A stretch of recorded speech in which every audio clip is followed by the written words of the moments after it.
There was something about enjoying the last 15 years. It's not that everything was good, it's that I was fulfilled.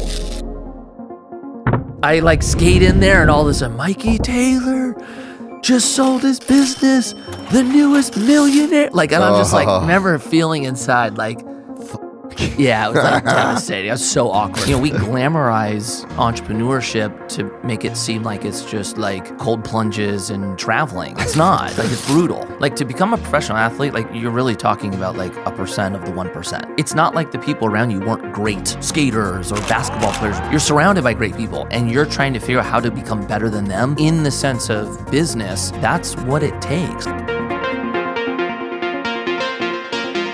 Headphones there if you want them. Something nice about headphones in the podcast setting. I know, it just kind of like locks you in. Yeah. I got a weird thought about it, but I feel like podcasting is the only medium that you experience as a listener in the same way that you experience as the person creating it. I like that. So like you think about a movie, right?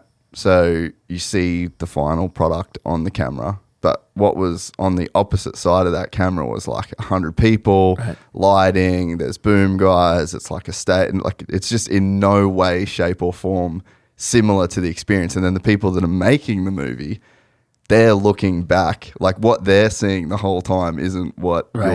you're.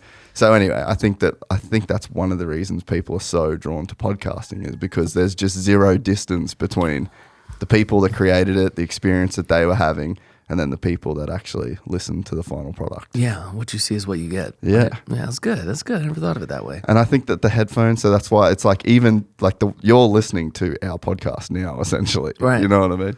Yeah, and it does hone you in. Yeah. It's like it creates the walls. Just, yeah. I like that. That's good. So let's lock in, mate. Let's go. So Mikey Taylor, everybody, for those who don't know, he's a professional skateboarder turned financial real estate mogul kind of guy. And I was just telling him before we started that I followed you from, I guess, like back in the barracks sort of days, like the skateboard, probably one of my first Instagram follows back in the day. And then you started popping up more recently for the financial stuff. Right. And then being a business owner, I like to take good advice when it's presented, and I just enjoy. I think your delivery as well. Like these days, so many people are they're doing the social media thing to like get bigger, whereas yours just seems like this is what's on my mind. I'm really passionate about it. Right. Like this is just good, genuine advice from a person that enjoys like giving that kind of advice. Right. And I think it's very genuine, very cool, and it's just not very often in like a financial business space. It's not some dude with like six pack and just like telling you to have a fucking 3 wives that cook, just that message. So well, I appreciate that. That's a huge compliment because that's what I've always wanted it to be. I've always wanted to be just like, hey, look, this is what I'm doing. Yeah, helps me. Anybody want to try it? Well, and there's something about when you have to gather your thoughts enough, like, so I'm sure there's a part of it that's like cathartic in a way to where it's like, these are my thoughts, this is how I feel. That you're really like honing in. So it's like you're teaching but learning at the same time. Right. Yeah, 100%. I totally agree. Yeah. So when we could probably, I was thinking how we go. It's like, do we start with the skate and but the money side's probably in there from like early days as well, because I've watched some of like the backstory stuff on your company website. Yeah. So it's like you've always been financially minded, even when you were doing the skate thing. Yeah, this is the hardest part about like having careers that have been polar opposites than the other. It's anytime I do an interview, it's like, well, where do you want to start? And there's a lot of crossover, which makes it hard to niche down. But yeah, I mean I was always interested in kind of the idea or concept of money, but not in the sense of like I want money because I want things. Yeah. I was always intrigued by the idea that money can make money. Like I don't know what it was about that. Even when I was young, I was like, money can make money? What does that mean? It just sounded cool. Yeah. And it was just like that little bit mixed with the fact that I picked a career that was inevitably short-lived. I was a pro skateboarder. So, I picked something that historically had a 5-year time horizon.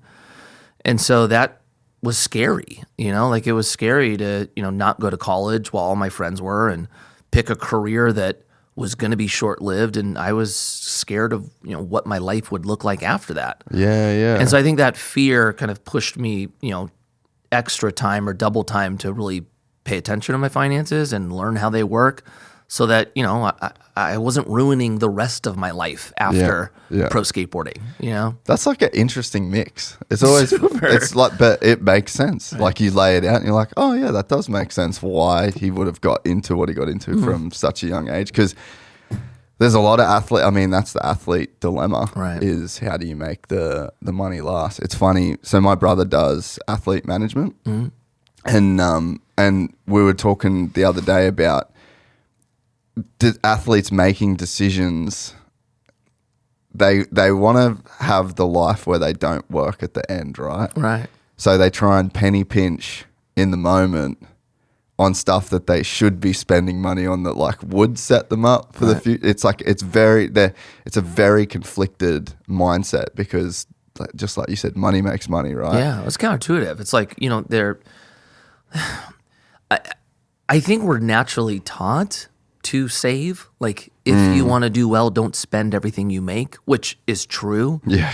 But for a lot of us, it ends there. Like we're not taught what to do afterwards. So you totally see that. Like you see a lot of athletes, at least the ones that are good at not spending everything, they create a lump sum of money, but when the career ends, they just start drawing from it. So it does give them maybe, some leeway or some cushion. Yeah, you get like a runway. Right, but it doesn't solve the problem, right? The problem is solved when the money starts working for you. Yeah. And that's the thing that most of us aren't taught. Like that's the frustrating part, at least, because, I had friends that did this. They were athletes for 10 years, saved a significant amount of money, and then they're like, okay, now what? Yeah. And, it takes time to figure out what you want to do next. Like some people, it's years. Yeah. And then like, okay, that was good that I got to figure that out. But shit, all that discipline, it's all gone now. I had to spend it. Yeah. And and there's definitely, have you read Psychology of Money? Of course. Yeah.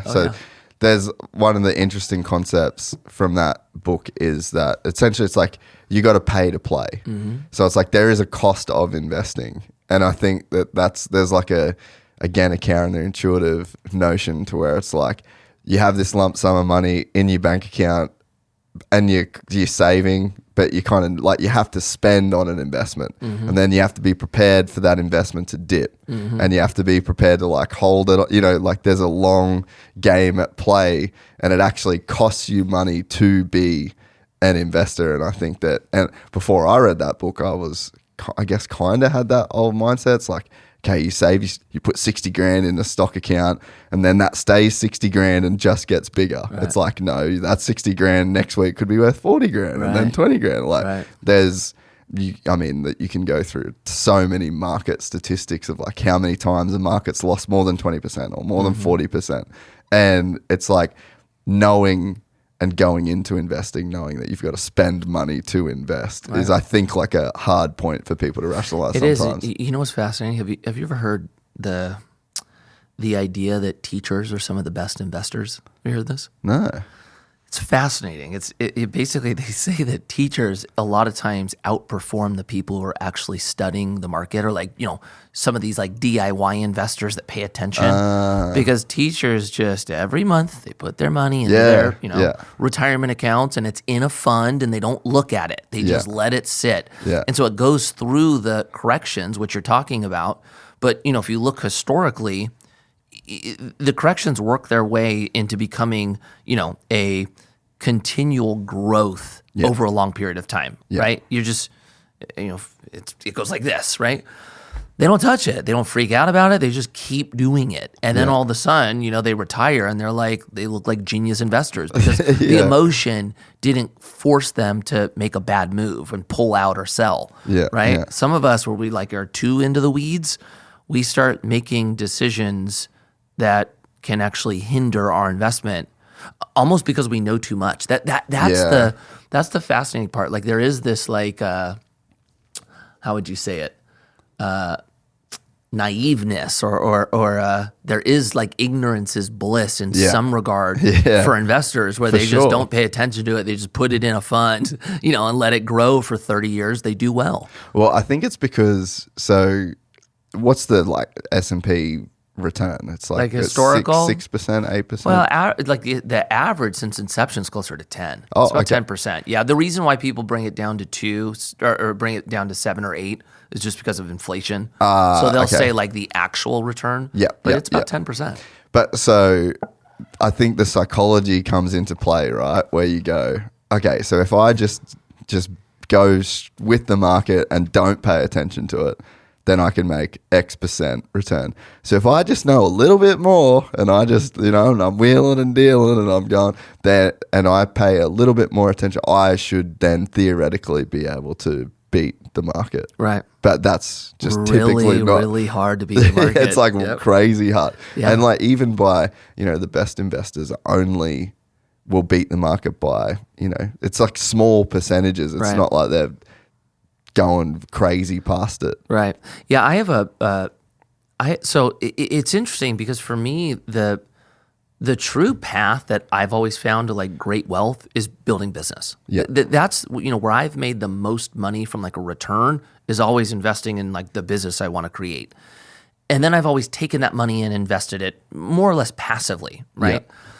And I remember this was probably like 5 years ago. This is after we had started the private equity firm. And one of my partners who is still to this day the smartest person I know, has been investing 30 plus years. He looked at me one day. I was like, kind of like asking him a question, and he goes, "Yeah, it's hard because you now know too much." Yeah. I was like, "Well, what do you mean?" And he goes, "Knowing too much actually can be dangerous in some regards because you know all these theoretical outcomes that could happen. Yeah. And now you're playing like, what if this happens? What if this happens? And that actually can be bad for an investment. It's interesting. It's like I would still rather know more than less. Yeah. But it's fascinating to see at least what the data shows, which is when you know nothing and you're kind of just being consistent, you actually do better than the majority of the middle ground. And then even the ones that know a lot can still get it wrong, Well, and obviously the black swan concept, right? So Nassim Taleb, by definition, some of the biggest shakeups that happen in the market are things that nobody could predict. They're called black swans for a reason. So it's like when historically those things occur, and that's what has the biggest shakeups in the market, and you cannot predict them. You almost shouldn't have a strategy that involves avoiding those, which is in a sense like what you're kind of trying to do when you're so. Not to say that like you don't play the game, but I think you need to play the game understanding the things that actually make the biggest impact on the market 100%. Are these things that nobody can foresee. Right. I totally agree. So what was your path to it? Because the business thing's really interesting because I guess for me, like I've always bet on myself. Right. As stupid as that may sound, you know. But even now with this business, it's like it's literally 5 years in and it's still all in. Yeah. Like it's just every month. Like you have your little operating window that you've got your own little runway that you try and keep. At least for me, this is how it works. There's a bit of runway there, and then whatever's excess of that just gets pumped back into the business. Yeah. Can I get more? Do more ad decks? Can I do more of this? Better equipment, studio upgrades, flights to event. Like everything is just this continual burn, which fucking sucks. And I feel like maybe I'm getting to the point where I'm getting over it. But that to me is like, that's my form of investing, if that makes sense. Well, it's just like constantly investing into myself and the business. Yeah, that's entrepreneurship. Like what you're explaining, every single entrepreneur just went, yep. Know what that feels. I mean, dude, we still deal with that today. It's like, we made a decision last year to take all of our profits and put it all into the business. Like we still do that, and I get that it's uncomfortable. I totally do. Like I struggle with the same. Of course you do. But the thing that I focus on and what I got to experience with the last business, because we were able to exit it, you will look back and be so thankful that you made those decisions, because what the potential outcome can be is humongous. It's humongous, right? But it feels crappy getting there. It totally does. Like, we glamorize entrepreneurship to make it seem like it's just like, cold plunges and traveling. It's not. Like, it's brutal, right? Yeah. Like, it's lonely, it's exhausting, it's frustrating. You feel like you are crazy at times. 90% of your experience is more pain and challenge, right? There's certain people that are built for it. I love that. Like, I personally love the challenging aspect of having to figure it out, and I hate losing. So I think like that part of it's like, okay, now what? Yeah. But the result of what you get to experience, if you're willing to get through that, is, at least from a monetary standpoint, is unlike anything else.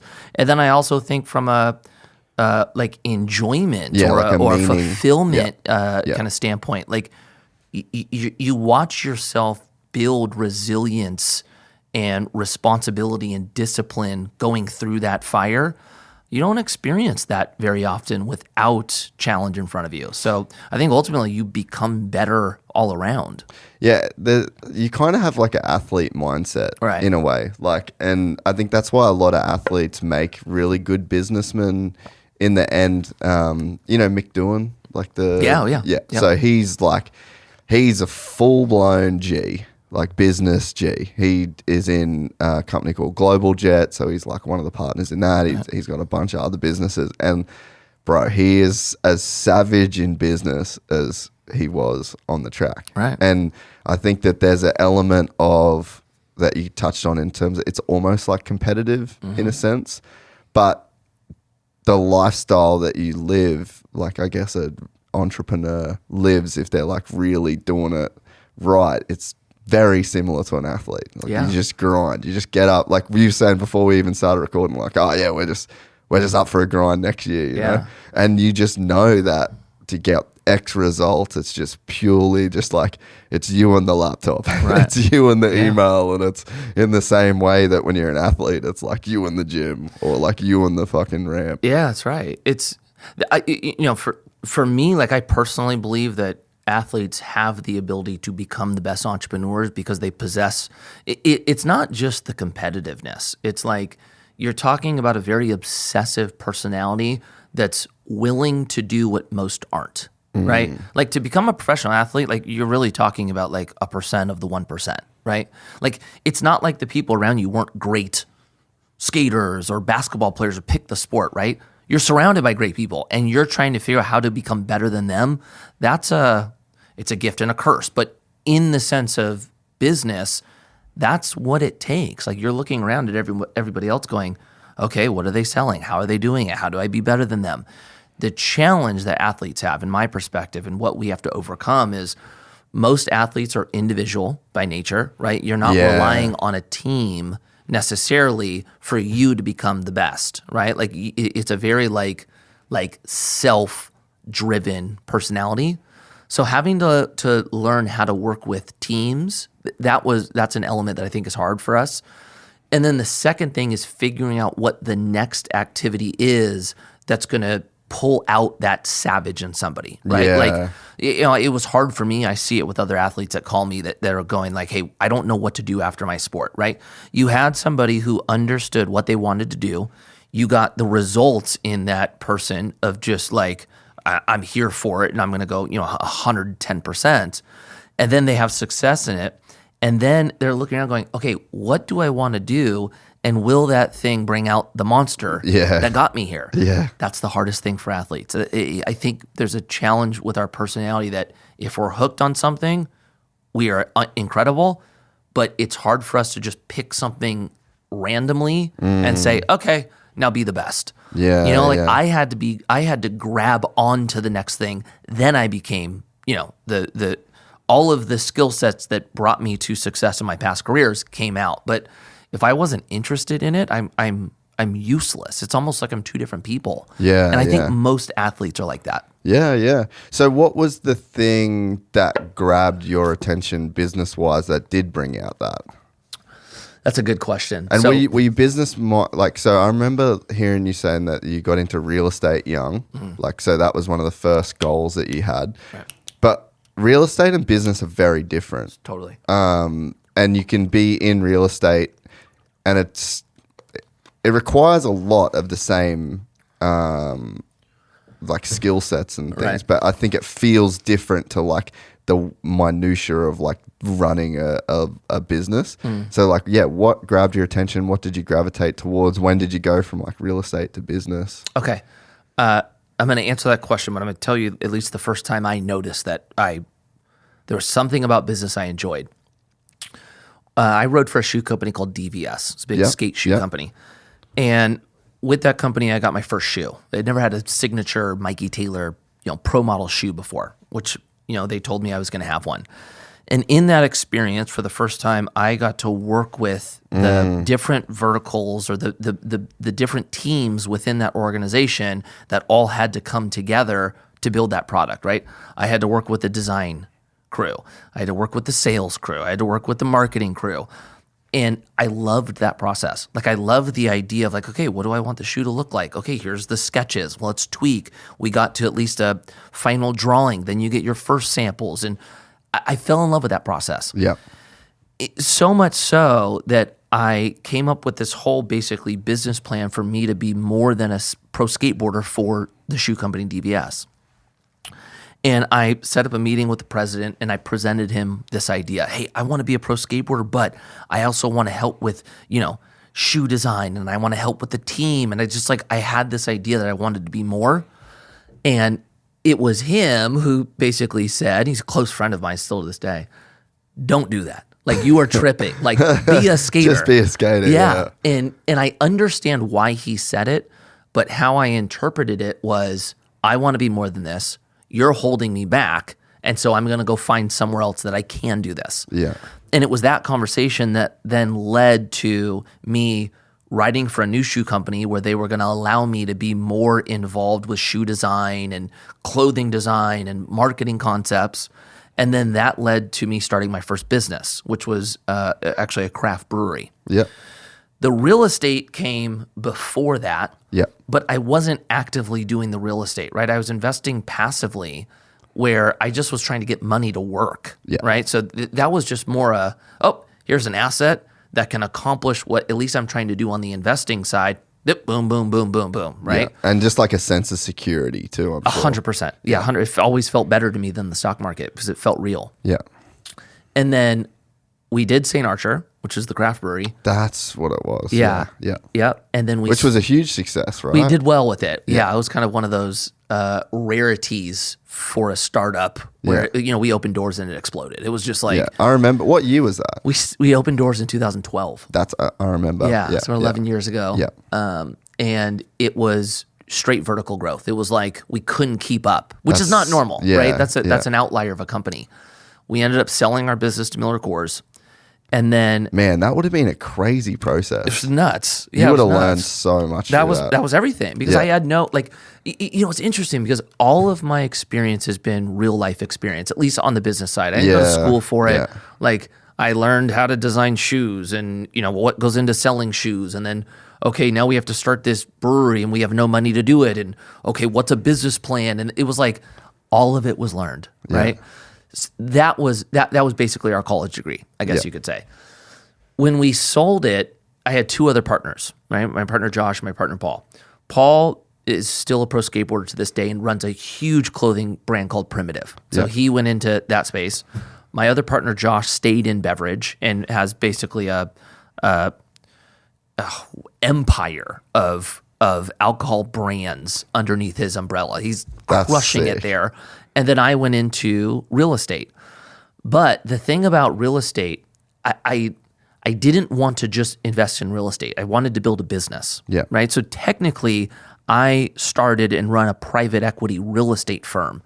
And our business is investing in real estate. So it's almost like a hybrid of the two. Yeah. Yeah. And even in that process, like when I was trying to figure out what I wanted to do, I had a family friend who grew up on my street. He ended up starting to invest in multifamily apartments. And then, 7 years later, he's worth a astronomical amount of money. We're still friends with him to this day. So I called him. I'm like, hey, dude, this is what I'm thinking about doing. I just want to kind of run this by you. That's a big thing for me. Anytime I want to do a new idea, I'm constantly trying to find people who are doing it. Who's the person that I can, And this guy, he's got thousands of doors. He's like mega, mega wealthy.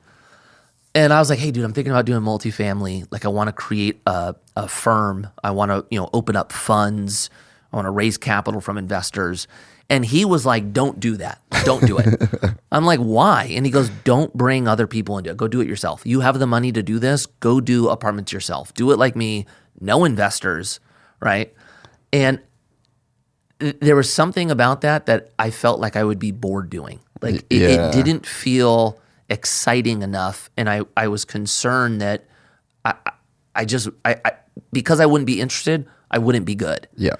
And so well, that's the thing, right? So it's like it might not be quote unquote like the smartest, or you have enough money from the sale of the company to just like do this, and then you don't have to worry about it. Right. But is that going to like give you enjoyment? Is that going to be fun? It's like the games you win at are the games you enjoy. Correct. And I was terrified of that. Like there was something about enjoying the last 15 years of being a pro skateboarder and then doing St. Archer. Like, it's not that everything was good. It's that I was fulfilled, right? Yeah. And then the idea that I was going to spend the next 35 years not fulfilled was really scary for me. And so I was like, screw it. I'm doing a business. Like, I'm going to open this thing up. We're going to have a full team. We're going to bring on investors. And, it has its own challenges. We have almost 600 investors. Managing that can be tough, right? But I enjoy the tough. Like, I enjoy the challenge of it. And, we started the firm right after St. Archer. I'm still so like what you just talked about. Like 8 years later, I feel like I'm still like in the startup mode. And like, we're like, I enjoy it still. It's still so hands-on, Yeah. I mean, and we're still reinvesting in it, just like you said. Like, because there's, I think it's like it's like a foolish way to live your life to expect that you won't have just a fuck ton of problems. So it's like, how do you then position your life to be dealing with problems that you want to be dealing with? And I think that that's where so much meaning comes in, and it's like, it sounds so stupid, but like I went to jiu-jitsu one night and I just got fucking smashed. And then at the end of I roll with like my coach, big Brazilian dude, at the end of it. And he's like, how was training, bro? And I was like, fuck, it was hard.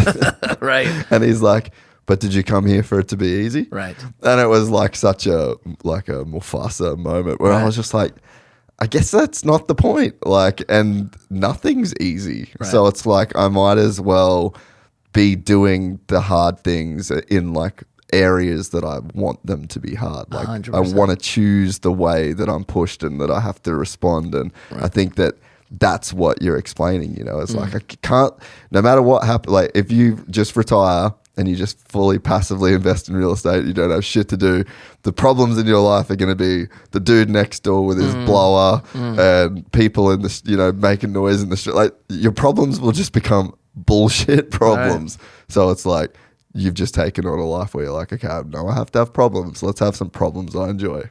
Yeah, that's pretty profound, man. We will always have problems. What problems do you want? Oh, right? Man, because like it's funny, me and my wife right now, so we're essentially homeless. We've been homeless for a year basically. Yeah. So we're doing like 1 month rental, 3 month rental. Like it's been insane. And we noticed this thing where it's like we're the last place we're in, we hated it. And then we're staying at a friend's place now while he's on holidays, and it's like awesome. And she's like, oh, we stayed there before, and she's like, I love this place. And then we're there for like a few weeks, and then it's like, oh, but there's a mechanic behind that we never noticed, and it's like all just problem. Like, life is just, it's problems. Right. It's like sometimes maybe good, sometimes maybe shit. Right. And if you're not like intentionally living your life, the problems that come up are just like completely out of your control. Yeah. I mean, really what you're talking about is purpose, right? Yeah. It's like, are you doing the thing you're meant to be doing? And is there a higher calling that's driving you that makes all of the crap worth it? Yeah. Right? That's really what you're explaining, right? I think when people know that they shouldn't be doing what they're doing, and then they're getting hit with the stupid challenges, that's when you start seeing people get frustrated. Yeah. And kind of over it, you know? Yeah. Yeah. And it's a very real thing. And it's like, maybe I don't know if people have the perspective of it at times to like think that, you know, there's things that you can do to change that in a sense, you know. But yeah, the majority doesn't seem to have that, right? Yeah, but I guess it's hard. Like, I guess it's hard. Whenever I have these conversations, there's so many people that listen that are just like, they've got the full-time job and they're going to work every day. They're like listening to this on the way to work. And you never want to sound like business is the only way, or like you have to change your life and live in this particular way, you know? So it's like, that's something I always try and be fairly cognizant of. But it's like, even if you are in that situation, which like I've been in that situation before, it's like you can still load your life up with these things that like give you purpose, give you meaning, and like you end up kind of like pushing you into the direction you want to go. Yeah, I totally agree. You know, and look, I'm in the business space. Like you do hear people say, like, if you're working a W-2, you're a moron. You hear people say that, which is completely not true. I've never agreed with it either. Yeah. Like there's certain people that are built for building business. Yeah. There are certain people that are amazing when they're plugged into a team, right? And that doesn't mean that you can't make impact, you know, working in an organization. Of course you can. Like, you're surrounded by a lot of people. That gives you X amount of opportunities to make impact, right? I would just say on both sides, make sure what you're doing has a purpose, right? And if you absolutely hate every second of your life, reevaluate it and see what change you can make, right? But I don't necessarily agree that if you have a W-2, you need to get out of that as soon as you can. I have a lot of friends that are very fulfilled in their job and have been very successful, and they also have more time in a lot of cases. Like, you know, you do get to a point when you're building business where it can run without you. That is true. But for the majority of the time, you are sacrificing more of your time than most, right? Yeah. Like, the job doesn't turn off for us. The second I wake up to the second I go to bed, it's our business, right? And so you are making an extra sacrifice of your time in a lot of cases when it comes to building business. Yeah. W-2, when you come home, it's over. You know, it's like, for most people, it's like you have more time available with your family, with your friends, et cetera. So I think, like anything, there's pros and cons. Yeah, and there is ways, I guess, from the financial standpoint too. There's ways to make really great money and be, like you said, that school teacher. I think in the start of Psychology and Money, he uses the example of some janitor that retired with $16 million in his 401k, essentially, or like in his portfolio. And it was just a guy that was on minimum wage that for 60 years just bet on the market and then relied on the power of compound interest. Yeah. So it's like, it's not even that you need to be in business to have this crazy level of financial freedom. Like, you don't even have to be in a well-paying job, you know? No, that's right. Probably the biggest mistake we make is that we think income is wealth, right? We judge like how wealthy we are based on how much money we're making. They're not the same. Right? That's actually a really good point. I know, and it even hurts people who make a lot of money, right? Like, you're making 2, 3, 7, 800 grand a year, and you're like, I'm crushing it. Look at all this money I'm making. And in the grand scheme of things, you could actually be setting yourself up to fail because you're not doing anything to build wealth. Yeah. But the teacher who's, you know, plugging away 60, 75 grand a year, who is investing, they actually in a lot of cases are building more wealth than the person making 300-400K a year, right? So it's like, you know, can this person set themselves up to grow their wealth? 100%. They have more income. That's powerful. But we have a problem when we assume that wealth and income are the same. That is a devastating mistake. Yeah, because it's like that lifestyle bloat. Like, you start making more money and then you start buying more shit and you start going more expensive clothes and better cars. And like, you can just end up being nowhere. Like, there needs one of the big, I guess, money pieces of advice. Like, I never paid attention enough to, like, ever through my life. And I think that people don't really get taught about money at school. I know your dad taught you a lot about money, but for most people, like, it's a very taboo subject, especially like we come from a pretty low income family. So money was always like a negative thing. It was never associated in a positive light. It was always negative. So then it was, I think your psychology gets a little bit warped as to like what money actually is. Like you had a concept of like that money could make money.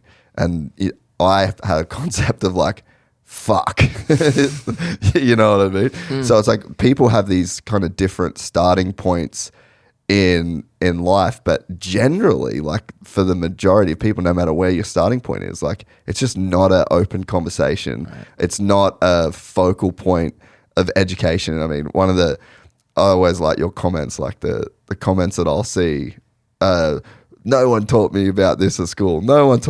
We're just not, right. You know, we're not sort of taught it at all. And when I started I was like making the same amount of money, but when I really started to pay attention to how everything was getting spent, what was coming in, when it was coming in, cash flow, like writing, like every couple of weeks, I'll just fully make like a mind map almost of like how much I've got, how much is coming in, how much I need to spend, what bills are going, just to be like on top of it. Right. And so many, I think for so many of like the average person out there, it's just not, they're not doing their own zero, they're not doing their own bookkeeping, they're not like, you know, balancing the checkbook like back in the day. Right. It's all just on apps, like, and people are living off just their current, what's in their bank account. And it's like, I think even just taking the step of like getting a zero, importing all your accounts, even if it's not a business or whatever, you know, just like see where you're at in terms of money in, money out, trends over the last couple of months. Just at the more like you can educate yourself on your own situation, I think can just make the biggest difference. 100%. Yeah. Yeah, it's hard because your parents, in my perspective, play the biggest role on your outlook, well, ultimately to life. Yeah. And, you know, money's part of our, yeah. So it's like, you know, my wife, for example, my wife grew up in a family that was a little bit more emotional with money. Like, you know, anytime anyone spoke about money, my wife like immediately had like more of like an anxiety kind of feel. Like, I don't want to, get me away from it, right? It was like a trigger for her. Yeah, yeah. Right? Where my family, which was a very similar income, you know, from a household income, like my dad and mom, like they never really stressed about it. Like, you know, if my mom got a ticket or my dad got a ticket, it wasn't a huge fight. It was, okay, that sucks. You know, pull it out of this account. Yeah. And it was just like more of a okay, yeah, this is what it is. That was the biggest impact that was made on me, is that I just didn't view money as like a problem in a sense. Correct. Yeah. Right. You know, the challenge is I think the walls that we create are the biggest hindrances on what we can accomplish, and they're all imaginary. It's all done by us, right? And there is an aspect of that that's generational, right? There's even things that I have to work through that I picked up from my parents. Because they picked up from their parents that lived through like the Depression Correct, right? And it's like, you're going to have to work through it one way or the other. It's just, is the wall that I'm struggling with going to be larger than yours?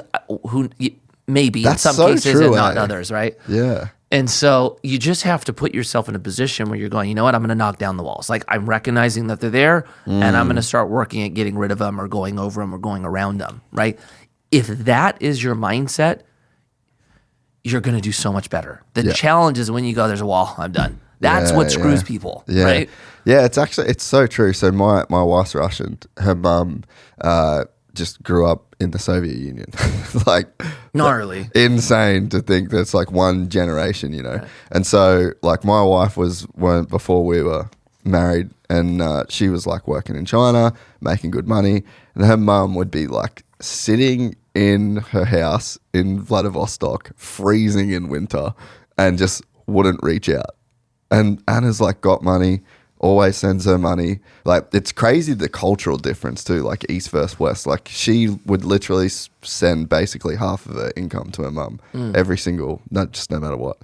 And But yeah, and then her mum's like taking that money that she's getting, saving it, not spending it, freezing, and then Anna only finds out because she goes to hospital for pneumonia, and it's like she's so like saving her money for a rainy day, right. and it's fucking pissing down rain like right now. Right. So yeah, it's just the different like mental, I guess, like attachments and walls, like you said, around money that just end up completely controlling like how you see situations.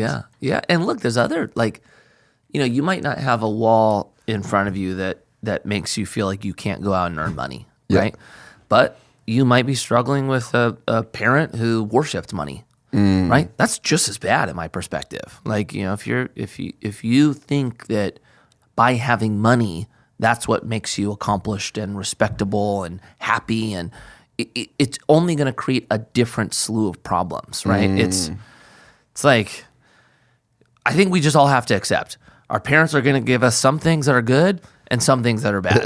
And I'm going to do the same for my kids, right? Run with the things that are good and be willing to get through the things that are bad. If that's your outlook, you're going to do great. Do you think, just don't give up. Like, don't like the second you take the woe is me or the victim approach, or even just this is where I am. Yeah, you're dead in the water. You're dead in the water. Just avoid that at all cost. So, do you think people like, what do you see money as then? Me? Because I guess like, what's my personal outlook? Like, what is money to you? Like, if you had to just go like the fundamental definition of like what money, like what does it mean to you? Okay, money, I've always viewed money as a tool, nothing more really. But one of the coolest explanations or views of what money is was from somebody that said, money is a representation of your contribution to society. Yeah. Right? The more you're able to contribute, the more money in theory you can make, right? And kind of the analogy he gave was, you can start a landscape business in your neighborhood. Maybe you're, helping 20 of the households and you're blessing 20 families. And in turn, you get to make X amount of dollars, right? Yeah. But then you could create the iPhone and change the way the world consumes information. And now you just built something that changes all people's lives. Yeah. And now the money is, in relation much greater. I actually really like that example of it. But at the end of the day, I've always thought that money simply gives you options. That's it. Yeah. So that was going to be my next question. So it's like, what is money, and then what is it for? Because I think, again, looking at my own life and the different phases of my life, your perspectives change.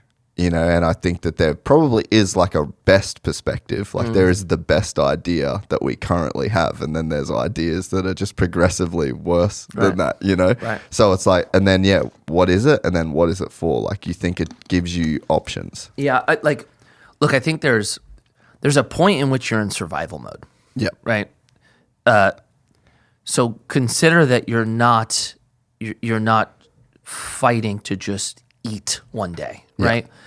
From that point on, I truly just think it's options. Like, the more you have, the more choices you get to participate in. Yeah.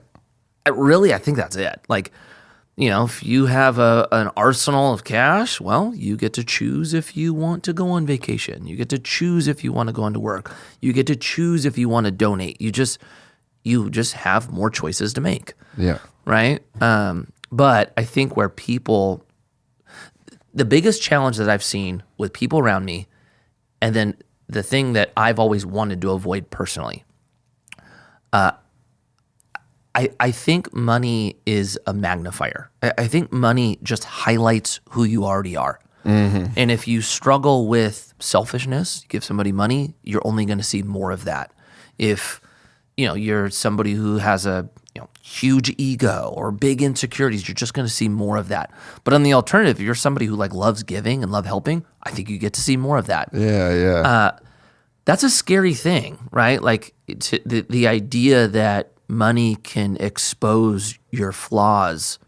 I don't know. I've always been conflicted with that. Like, am I deep down inside, am I okay? Like, am I going to highlight something that I don't even know is there? And but I think that concern actually makes you work out a lot of the inner issues that normally you wouldn't spend time on. Yeah. You know, why am I doing this? Why do I want more money? Why do I want to invest? Like, what is at the root of it?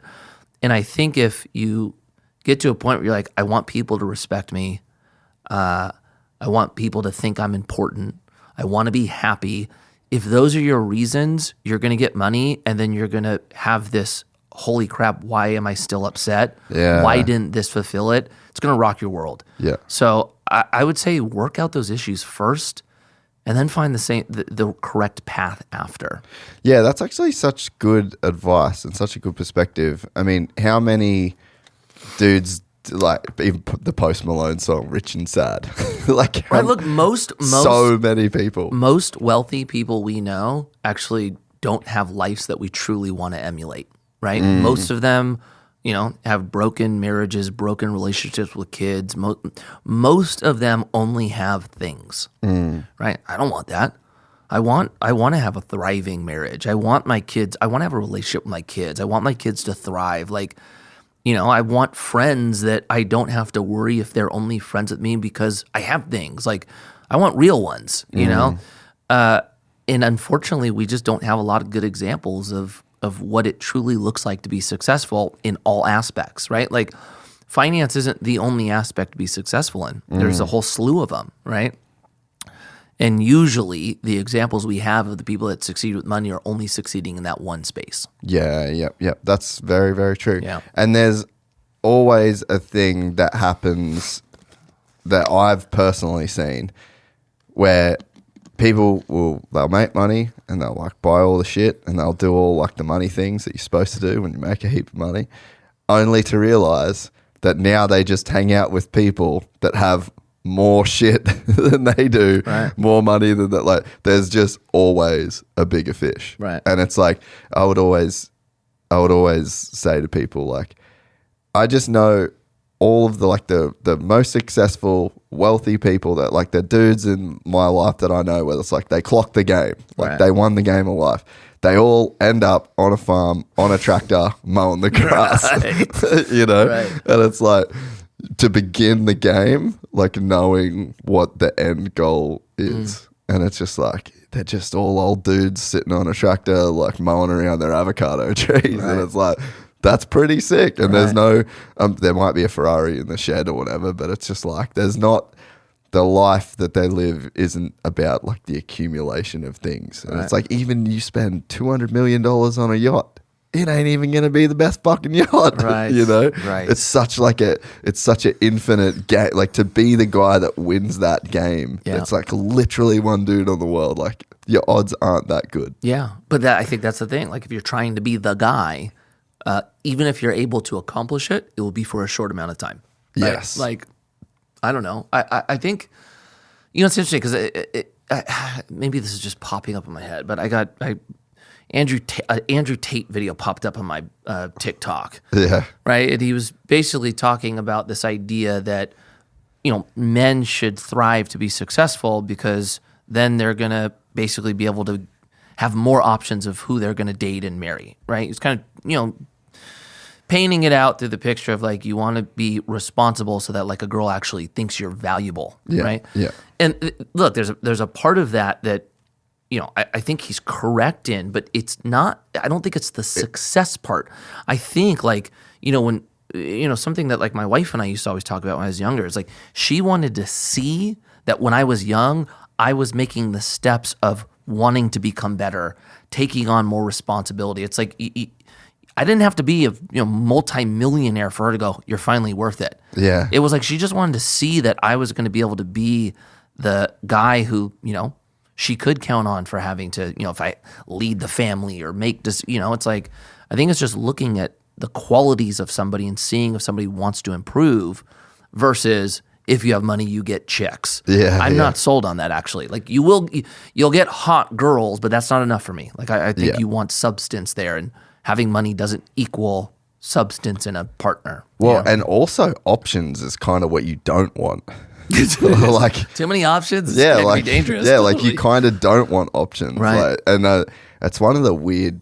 I don't know whether that happened to you, but like when you actually like get married and you're like, okay, we've done it. Like paperwork's not like it's just us now. Right. That was a fucking great day in my mind for the pure fact of like it's over. Like that part of my life, like that hunt, that grind, that and. There's a theoretically like it could not be over, like people go through divorce or whatever, but it's like, okay, if I just water this garden, don't let any of the plants die, like sweet, we're good. I don't have to look for other gardens. I don't have to like try and like I've got a patch of grass here, like this is my spot and now I can water it. The times in my life that were the worst is when I had fucking too many options. Right. Like you end up giving nothing to anybody, Right. you know? So it's like, I think even that notion of options is like, Yeah. almost the worst idea that you can have. Like you don't want options. You can't have a person that is perfect and has everything. That person doesn't exist. But it's like find one that has some good morals, good values that are in line, because you're not going to be hot forever. Right. You know, you're not. Right. I talk about it all the time on here, probably too much, but I watched this YouTube video of this 97-year-old dude, and he was like a professor. He actually wrote a book about death. I think like the opening line of the video, he's like, "Oh, I'm a professor, and I literally wrote the book upon death, and now I'm getting closer to it. I really don't know anything about it." And I was like, "Fuck!" Like it fully hit me, and just watching this dude live. It was like a kind of couple days in the life of this guy, and he had a full-time carer. This chick's just pulling him in and out of his walking frame, and it's just like. That's so fucking real. And like when you're a dude on a yacht in Dubai with 20 chicks around, you're like, you're going to be that guy one day, bro. Like set yourself up to be that guy. Right. And man, that perspective is not sexy. It's like depressing and it's sad, but like we're all going to be that fucking guy. Like life expectancy is getting longer. And your body is just still the body. Like you need to set yourself up for that. And having a good wife, great kids. Right. You know, there's in the same way that compound interest is the most powerful force for money, it's also the most powerful force for relationships. You know, like I don't know how long you've been with your wife, but it's like go start a person today. Open a new bank account. Sure, put in all of your time, all of your you have zero effects of compounding. And it's like that same with your friends, your oldest friends that you have. Like start a new friend group. You know, see the value of even the compounding in relationships. Like even if it's friends that you've been friends forever, the relationship's kind of rocky for whatever reason, but it's like you've been friends for 20 years. The amount of the market might be down right now, but the compounding effect of like what you've got invested in that person, in that relationship, like compounding applies to relationships as well. Yeah, it's really good. Yeah, 100%. Yeah, I mean, you know, I'm coming up on 14 years of being married. I was with my wife 5 years before that. Damn, 19 years. Yeah, it's been a long time. And I've known her for, 25 years. Wow. I've known her a long time. That's so cool. It is cool. Yeah, definitely. She was my neighbor growing up. No way. Yeah. So it's like one of those Cinderella stories. But I couldn't agree more. Like I'm closer with my wife now and more in love with my wife now than at any time. And that's after very, very hard challenges, right? That's going through the trenches together that was formed. So you're correct. I've never looked at that's such a cool way to look at it. I've never looked at it that way. Yeah, it's the same thing as a bank account, you know, like you guys put a lump sum in an account 25 years ago and it's just your dollar cost average your way to 20, you know, 15. So what you're saying is when people split up, they're selling at a bottom.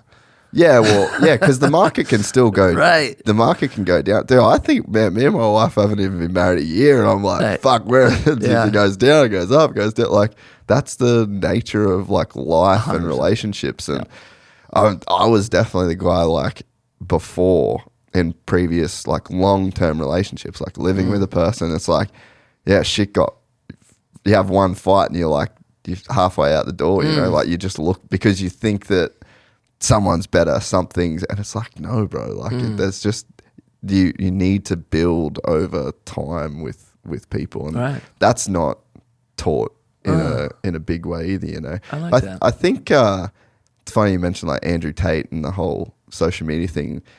Isn't it crazy watching the way that it sways? Like even the feminist movement to now, there's the trendy thing on Instagram is the like stay at home girlfriend and like I don't want to be a boss bitch anymore. Like that's kind of gone out the women see it, like just these big ebbs and flows, but it really seems like that's kind of going out the window. In terms of content. You're seeing a snapback, I guess, right? Or you saw it swing just one like way a and now it's one way. Yeah. It's fascinating to watch it now through the lens of social media. Like you just see it all, and it seems like it comes in hot and fast and from every angle. You know, it's interesting. But I think it's like, look, I have this conversation all the time because I have young kids now, and like the idea of like social media and you know how the bad that social media can be. You know, we also wrestle with the good of it, you know, and I do think it is good that, you know, we can work out a lot of these issues and people get to watch how kind of the sausage is made, I guess you could say. Yeah. I think that's good. That doesn't mean social media doesn't have challenges. It's like money, right? It's like it can be used for good and it can corrupt the crap out of you. Yeah. Same with social, you know. How do you feel about like social media and kids and screens and like that whole thing? It's a wild west for parents. I feel like. It's like I'm the parent group that's figuring this out, right? Like my generation is having to solve this problem. And I think I have a little bit of a unique take on it because I use social media for everything I do, right? It's been such a powerful tool for me. So this is at least where I'm at now. And anybody listening, watching, just know that this may change. I'm trying to figure this out in real time. We are very, very limited with what we allow our kids to do with the phones. They are not on any social media. My oldest is 11, so they're still young. When we allow them to do that, will probably be later than where most people do or most parents do.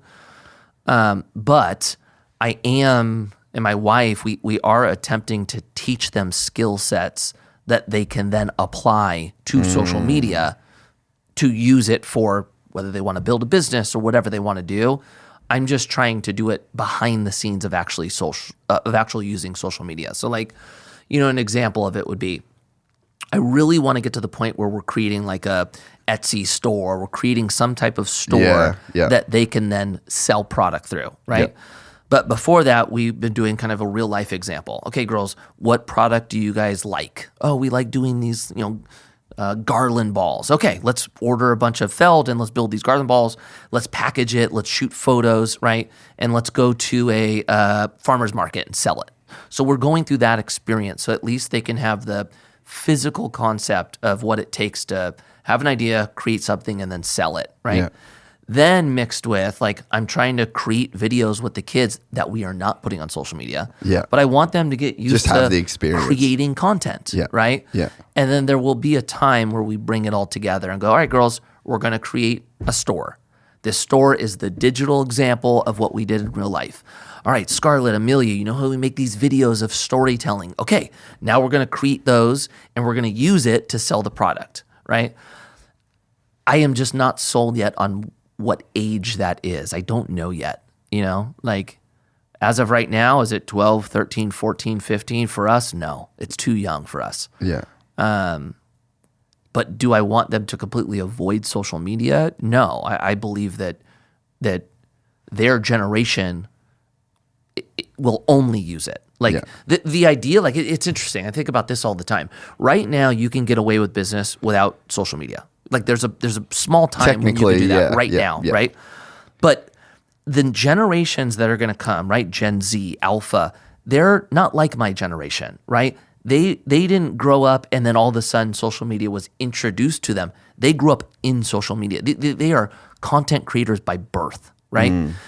When they come in and start building business, you better imagine that social media is going to be completely, intertwined in their business, and they will be unbelievable at creating content. Yeah. And if you're a business now and think you're going to compete with them, you won't. you will be forced to close, right? And so, the people that are just like, I'm not doing it, like, I don't care, I'm not doing it, your time is limited. Yeah. For that generation, and now where my kids are going to be, because my kids are in the alpha generation, I want my kids to be able to compete with, their peers.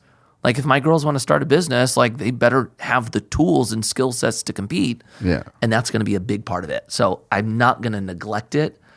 I just want to create enough in them to be able to use it for good, as opposed to worshiping themselves through it. Yeah. That makes sense. Yeah. I No, don't want that. That seems like a great strategy because, I mean, you can't avoid it these days. And it's like, because I think that there's a difference between being an active creator and a passive consumer. And social media is probably like the worst example, of like the gnarliest example of, are you either an active producer or a passive consumer? If you're just purely a passive consumer of Instagram, like, there is a $100 billion company with all of those resources that are just like that, using you. They're like farming you for like data, information. But not just that, it's like they're just selling to you constantly. And so much of your like yourself, in a sense, like, gets molded by like what you're shown, that you really have like no kind of control over, like the things that you buy, the places that you go, the thing, like, culture's so shaped by those devices. And I think the antidote to that is to become some kind of creator in that ecosystem, because then you like can fully understand the relationship, like you understand how things work in a sense. Right. But I think that that's probably like the most balanced way to do it. But like, do the kids have like a pull to screens? Like, is it something that you notice in them, or do you think it's like how they're raised? No, my kids, no, you give them a screen, they just want it in front of their face. That's, they won't let it go. It seems like 100%. You have to, like, what we do is we give them time frames, right? Like, you get to, play roadblocks, or you get to do something on the phone or the iPad for 45 minutes. Yeah. And when that time is done, it is done. It's gone, right? Yeah. Because, I mean, it's not just the kids. Like, dude, we can fall into that trap. Bro, like, for dude, sure. the freaking how dangerous TikTok is. You pick that thing up, and seriously, 45 minutes later, you're like, where did my life just go? Right? Like, the algorithm is too brilliant. Yes. For entrapment of our attention, or trapping our attention, right? And a kid, of course, right? Like, you got to be careful with that. Yeah, that's one thing that I get really worried about is just like it's like gravity. You just got to create rules. That's it. Just create rules. It's like what you're going to learn about kids, if or when you have kids, they're little sponges. Yeah. Like, all they do is consume. Right, it's like they're built for it. Like, I am at the age I just need to learn. If it's not content, it's something. It's 100%. Right, they're going to watch what you do. They're going to listen to their friends, or listen to the teacher. They're going to take something from a show. Like, they are in the age of discovery. Correct. Yeah, just constant discovery. Yeah, and so you got to be really careful with what you're giving to them. Yeah. Right. I mean, you're talking about the foundation. Like, you're talking about the most important kind of pivotal moment in what will become the next adults or the next generation running the show. Like, what foundation are you creating for them? And is it a strong one? Yeah. Like, you could, by not being involved, you're running the risk that their foundation is going to become weak. Yeah. And then when they become adults, you're running the risk of something breaking. Yeah, yeah. Right? Like, I don't want that. Like, I want my kids to be able to go through challenge. Yeah. I want them to get hit with something hard and be able to get through it. I don't want the lightest little thing to break them. Yeah. And because you end up, I was only just thinking about this the other day. We had dinner with a friend, and he's 25, and he's like, he just had his first big breakup. He was with his chick for 5 years or whatever. And so he's kind of like going through that, figuring out himself again now. And I was saying to him that, like, I think my brain changed at like 27, 28. Like, introspection, like, I was always introspective, but in a quite a weird way. Like, it wasn't, you end up like what you said about your kids, like that it's developmental, right? You end up like all of the things that happened to you as a kid, you're just on autopilot until you're like 28. Like you kind of don't even stop to take a breath in a sense, or like to take stock of who and what you are until you're like in a, like a meaningful way. I think you can do it in a way that's all just a part of that like momentum that you've kind of created. But it's like your brain has a bit of a shift right before 30, and you realize that it's all just that developmental time. Like everything you've got is a result of your childhood, where you were born, who your friends were, who your parents were, who their friends were, the school that you went. Like it's all just this amalgamation of like your life, and it rolls into your 20s when you're, and that's why I think people say it's like that young time where you're discovering and you're careless and I think you're just on this like full on autopilot, like just a stream of consciousness until you're, you know, in your late 20s, and you're like, holy fuck, I'm an adult now. Like what happened? Where did all this go? Right. And it's like, you need to be as mindful as possible. I think that's where like great parents, great friends, like you end up being the some of your closest friends or, you know, and that is all so true, you know? Right. 100%. Yeah, and a good heartbreak will get you there quicker. Right? Oh, some people never get over it too. They have to. It's such a good thing to happen. It sucks when it does, but it's so good. But have you seen like 40-year-old, you would have like 40-year-old friends where it's like it happened to them and they went through their whole life just being completely dialed coolest dude in school, and then it happens and then they just can't get it back together. But I think that's the foundation part, right? Like there's, you know, I think like my generation's running the big risk of this. Like our generation had it so good growing, there was no problems, right? So it's like you get hit with something that hurts and you don't know how to deal with it, right? Like I think that's more an example of it. Like you know, getting your heart broken is brutal. Like it feels like your whole world got flipped upside down. Like it sucks, right? Everybody who's gone through it, it sucks. If you had never gone through anything like that, and all of a sudden the first time you get hit with this in your 40s, yeah, that could be a devastating blow. Yeah. You know, the hope is that you're going through painful things when you're young, learning that it isn't the end of your life, and you will get through it, and actually it becomes good again. That's what builds the resilience for more challenging times to come, right? Like when I get hit in the face now, it's like, okay, this is temporary. I'll feel better. I get it. You know, like we're a perfect example. We have our fourth child now. She's not sleeping through the night. We're up every night. Why do you look so tired, bro? Right. Seriously, I'm up every night. That's why. My first, it was similar. And I remember the feeling for my wife and I was, oh my gosh, we're never sleeping again. Right. Ever. Yeah, that's what when you have kids, it feels like the moment that you're in is forever. Yeah. And then all of a sudden it's like, it's gone. And so that's comforting now, knowing like, oh yeah, we're not sleeping through the night. This is brutal. It's for a time. It'll be good again. We've been through this. Yeah, but that type of outlook helps for a future challenge. Yeah. You know? Yeah, and getting that young 100% just set you up in such a different way. Yeah, I like the compound interest analogy you just gave, right? The younger you start investing, the bigger that pile is going to become. I like that you can make that comparison with a lot of things. Well, it's everything. Right. You know, like fitness, diet, business, you know, like have you read Atomic Habits? Of course. Yeah. So, I mean, I think I really got it from that book, is just that curve. Right. You know, it's just the comp at 1% every day. And then you see that curve. And it's like, if you look at my YouTube analytics over 5 years, it looks like that curve. Yep. You know, you can gauge that in your fitness. You can see that in your, you know, bank if you do certain things, right? It's like that curve, like that's a force of nature. So it's like it makes sense in my mind to try and relate that curve to as many places as possible, you know? Oh, that's good. I like that. So where do you see social media going? Because, you know, like the conversation we're just having about like your kids and then when they get into social media and business, but like if your girl's 11, like by 21, she's probably going to be making 100 something grand a year through whatever business that she's doing. But it's like, what's the format? Because it probably won't be Instagram. And it's like, I feel like we're on the cusp of a society-wide change when it comes to just AI and the metaverse. Like the whole probably should have bought Facebook stuck a while ago when it tanked when Zuck was announcing all the metaverse stuff, because like he's right.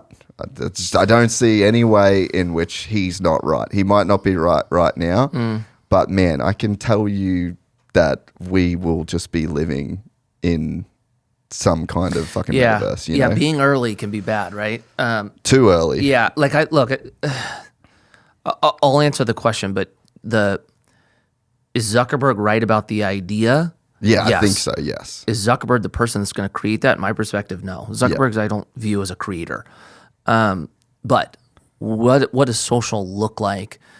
I think for I'm a millennial, so my generation, it's you get to see everything I'm doing, right? There's every struggle, every challenge, you know everything about my real life, right? But my generation chose that.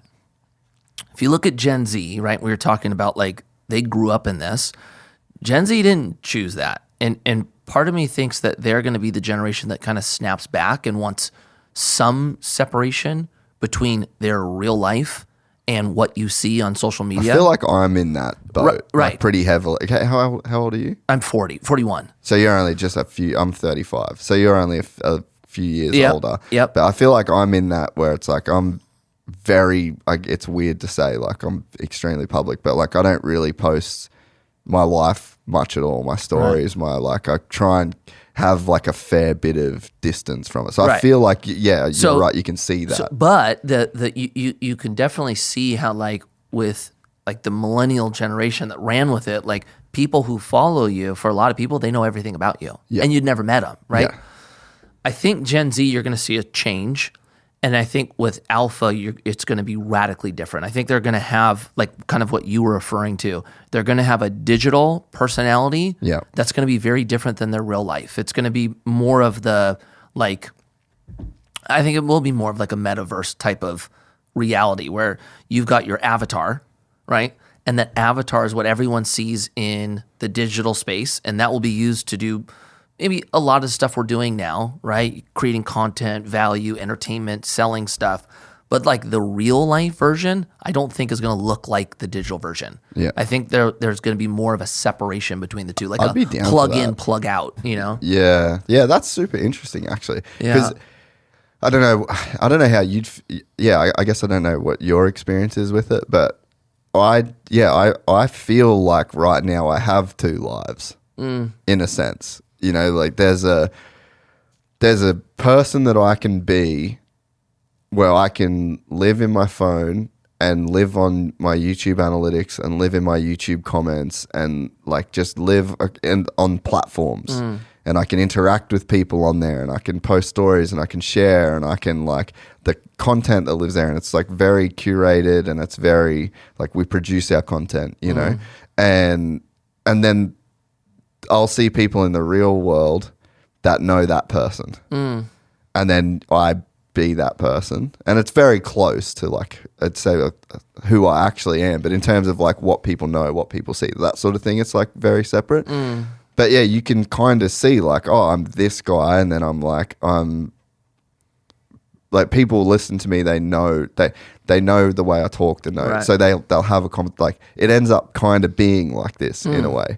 And then you just go, my wife just doesn't, she never listens to any of it. She never, you know, my friends don't listen to a lot of them don't listen to the podcast. So it's like, I just go forever without it even being a thing, you know? And so there is like a very clear distinction, but then there's also, I could see a way where I could just live there. Right. Like I could just be that guy, and then that guy would go into my private life and then I'd be that guy all the time. And I think that's one of the things you see with there's a jiu-jitsu dude like Gordon Ryan, who he's just like, he's got this online persona and then he's like just constantly lives it in real life. And you just end up playing this character and it's like, who are you at the end of the day, you know? So yeah, there is a way that you can really separate like a digital and a real life. It's quite strange to think about. Yeah. You can't, I mean, especially when you start going into like the personalities, like I have a digital personality. I don't have that so much. Yeah, I don't like, have that for either. me, it's more like, look, I'm an extrovert. Like I'm good with people. I'm kind of an open book. Like for the most part, what you see is what you get. Yeah.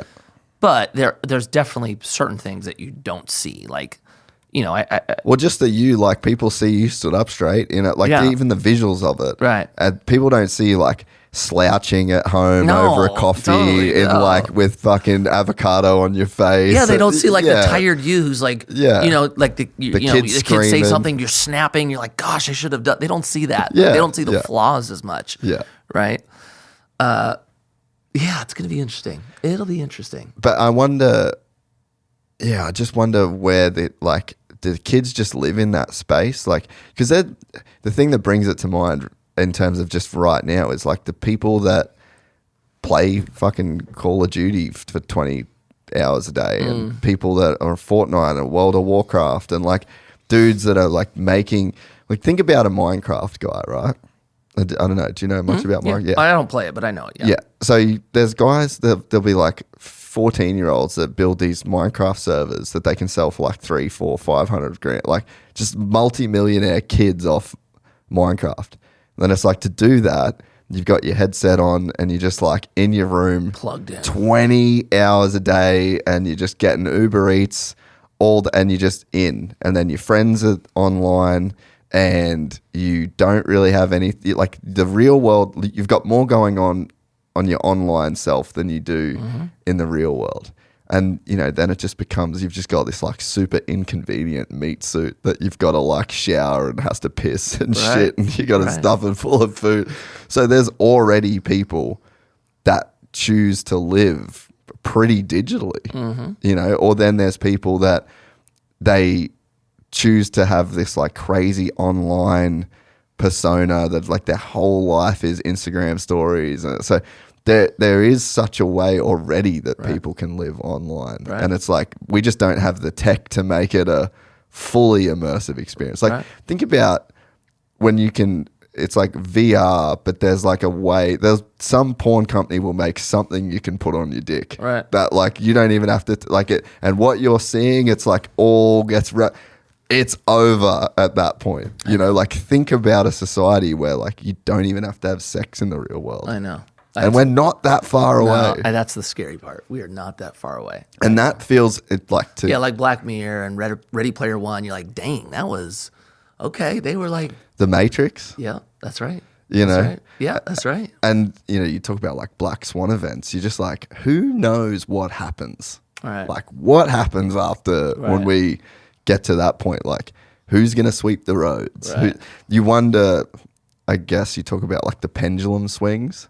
So it's like what happens in the real world when the pendulum just swings so digital? Right. Like it's probably going to be pretty dope in some ways too. I'm here for it. I think this is like the most exciting time to be alive. So I like it. That doesn't mean I'm like not tripping on some of the stuff I'm seeing, but it's exciting. Well, you don't have a choice, and it's worth. This is why we were born for this time. Yeah, and it's worth thinking about. Right. You know, just because you can position yourself in certain ways. Have you heard much of Naval Ravikant's stuff?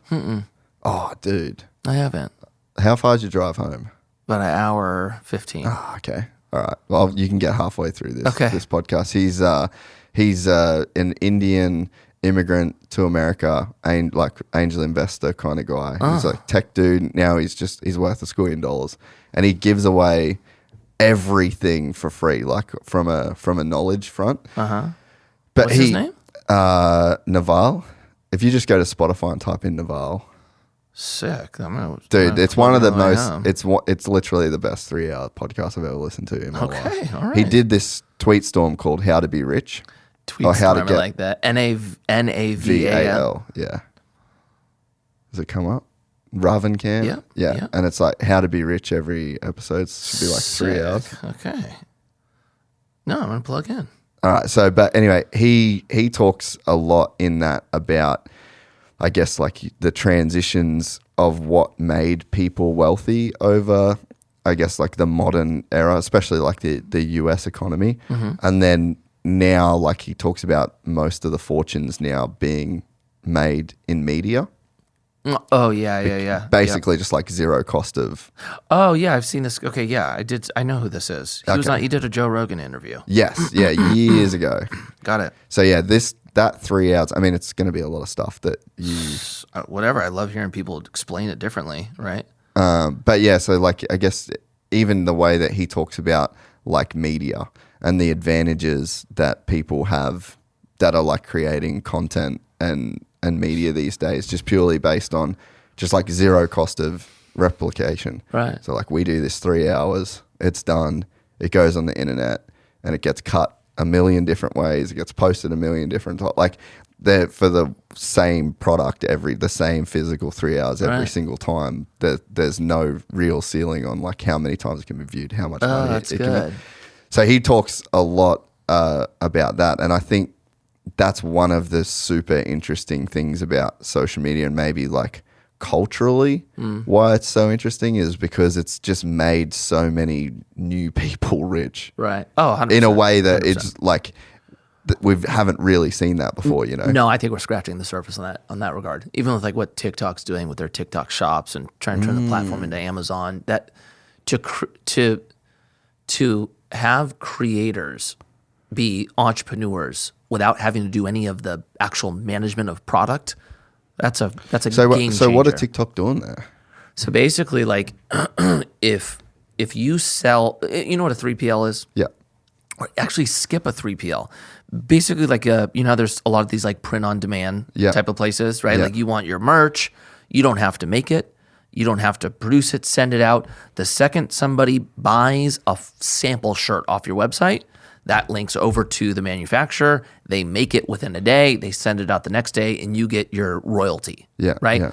They're basically doing that for influencers now. Wow. Where they'll do everything for you. All you have to do is create content and sell. Fuck. It's crazy. That is such a game changer. It's unbelievable. And how gnarly TikTok's search engine is, they're going to be a monster for a long time. Really? Yeah. So yeah. where did they end up in the lawsuit and stuff? They're going to be fine. The TikTok's not going away. I know there's all the like political energy around it. TikTok's not going anywhere. Yeah. This thing's here. Yeah. Yeah. It is pretty crazy. Like I think it leveled. I mean, what's your experience been like on it, views wise, content wise? It's more competitive now. That's for sure. Like for videos to go viral 3 years ago was a piece of cake. Yeah. For you to get 100,000 followers in 20 hours happened. Yeah. Now it's harder, right? But it's such a test on. Let me think about how I should say this the correct way. It's the perfect filter to show you if your content is actually good or not, right? Where Instagram, you can get away with crappy content because you have a following that likes you. And just because they're riding with you and you say it, you'll get engagement. TikTok's not that. Fuck, that's actually such a good way to look at that. It's good. It's good in that regard. So when I'm creating content, I look at TikTok first. How can I create this for TikTok? TikTok will be my filter on if this is good or not.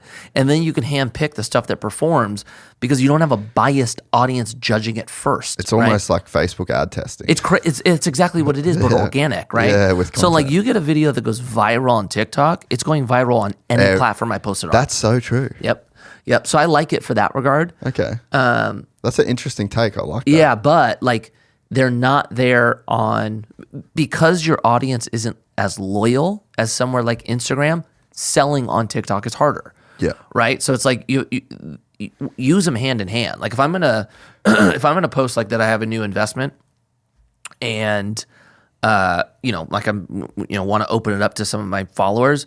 I'm gonna get more leads from Instagram than anything else. Yeah. But TikTok has the ability to go bonkers viral, and it is a phenomenal filter. Like their whole mission is to get people to watch your content as long as possible. Yeah. So their process in which they're only trying to put out very good content is in depth. Yeah. Well, I think the same thing about YouTube. People would always that's one of our big platforms, and especially like our clips channel. Like our clips channel is does impulsive and like all those channels, but our main channels The full show is a bit smaller just because we kind of started it later and it's like a bit of a slower build. Right.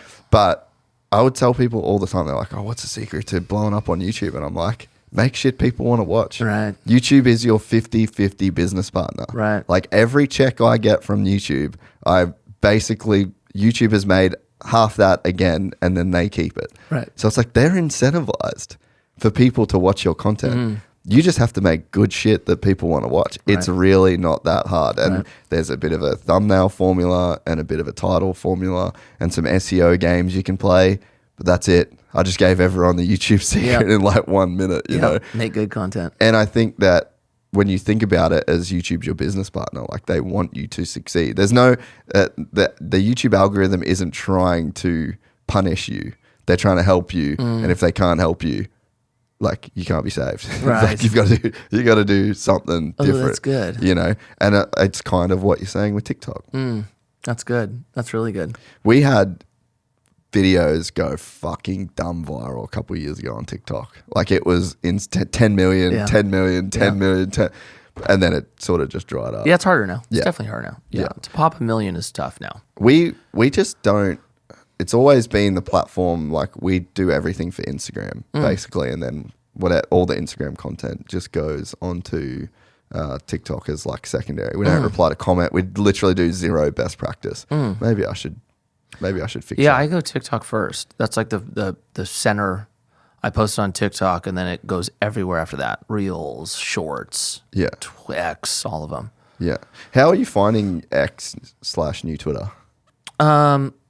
There's parts that I like about it. There's parts that I don't like about it, but understand that it's necessary. Like X is the most like vile place. It like really? Oh my gosh. I don't even use it. I don't use it at all. Yeah, the how could you say this? The hate you're gonna get is more on X than anywhere else. Really? It's just it even is. on your content. Oh my gosh, yeah. Really? It's gnarly there. But I understand it as well. Like I do think it's necessary also.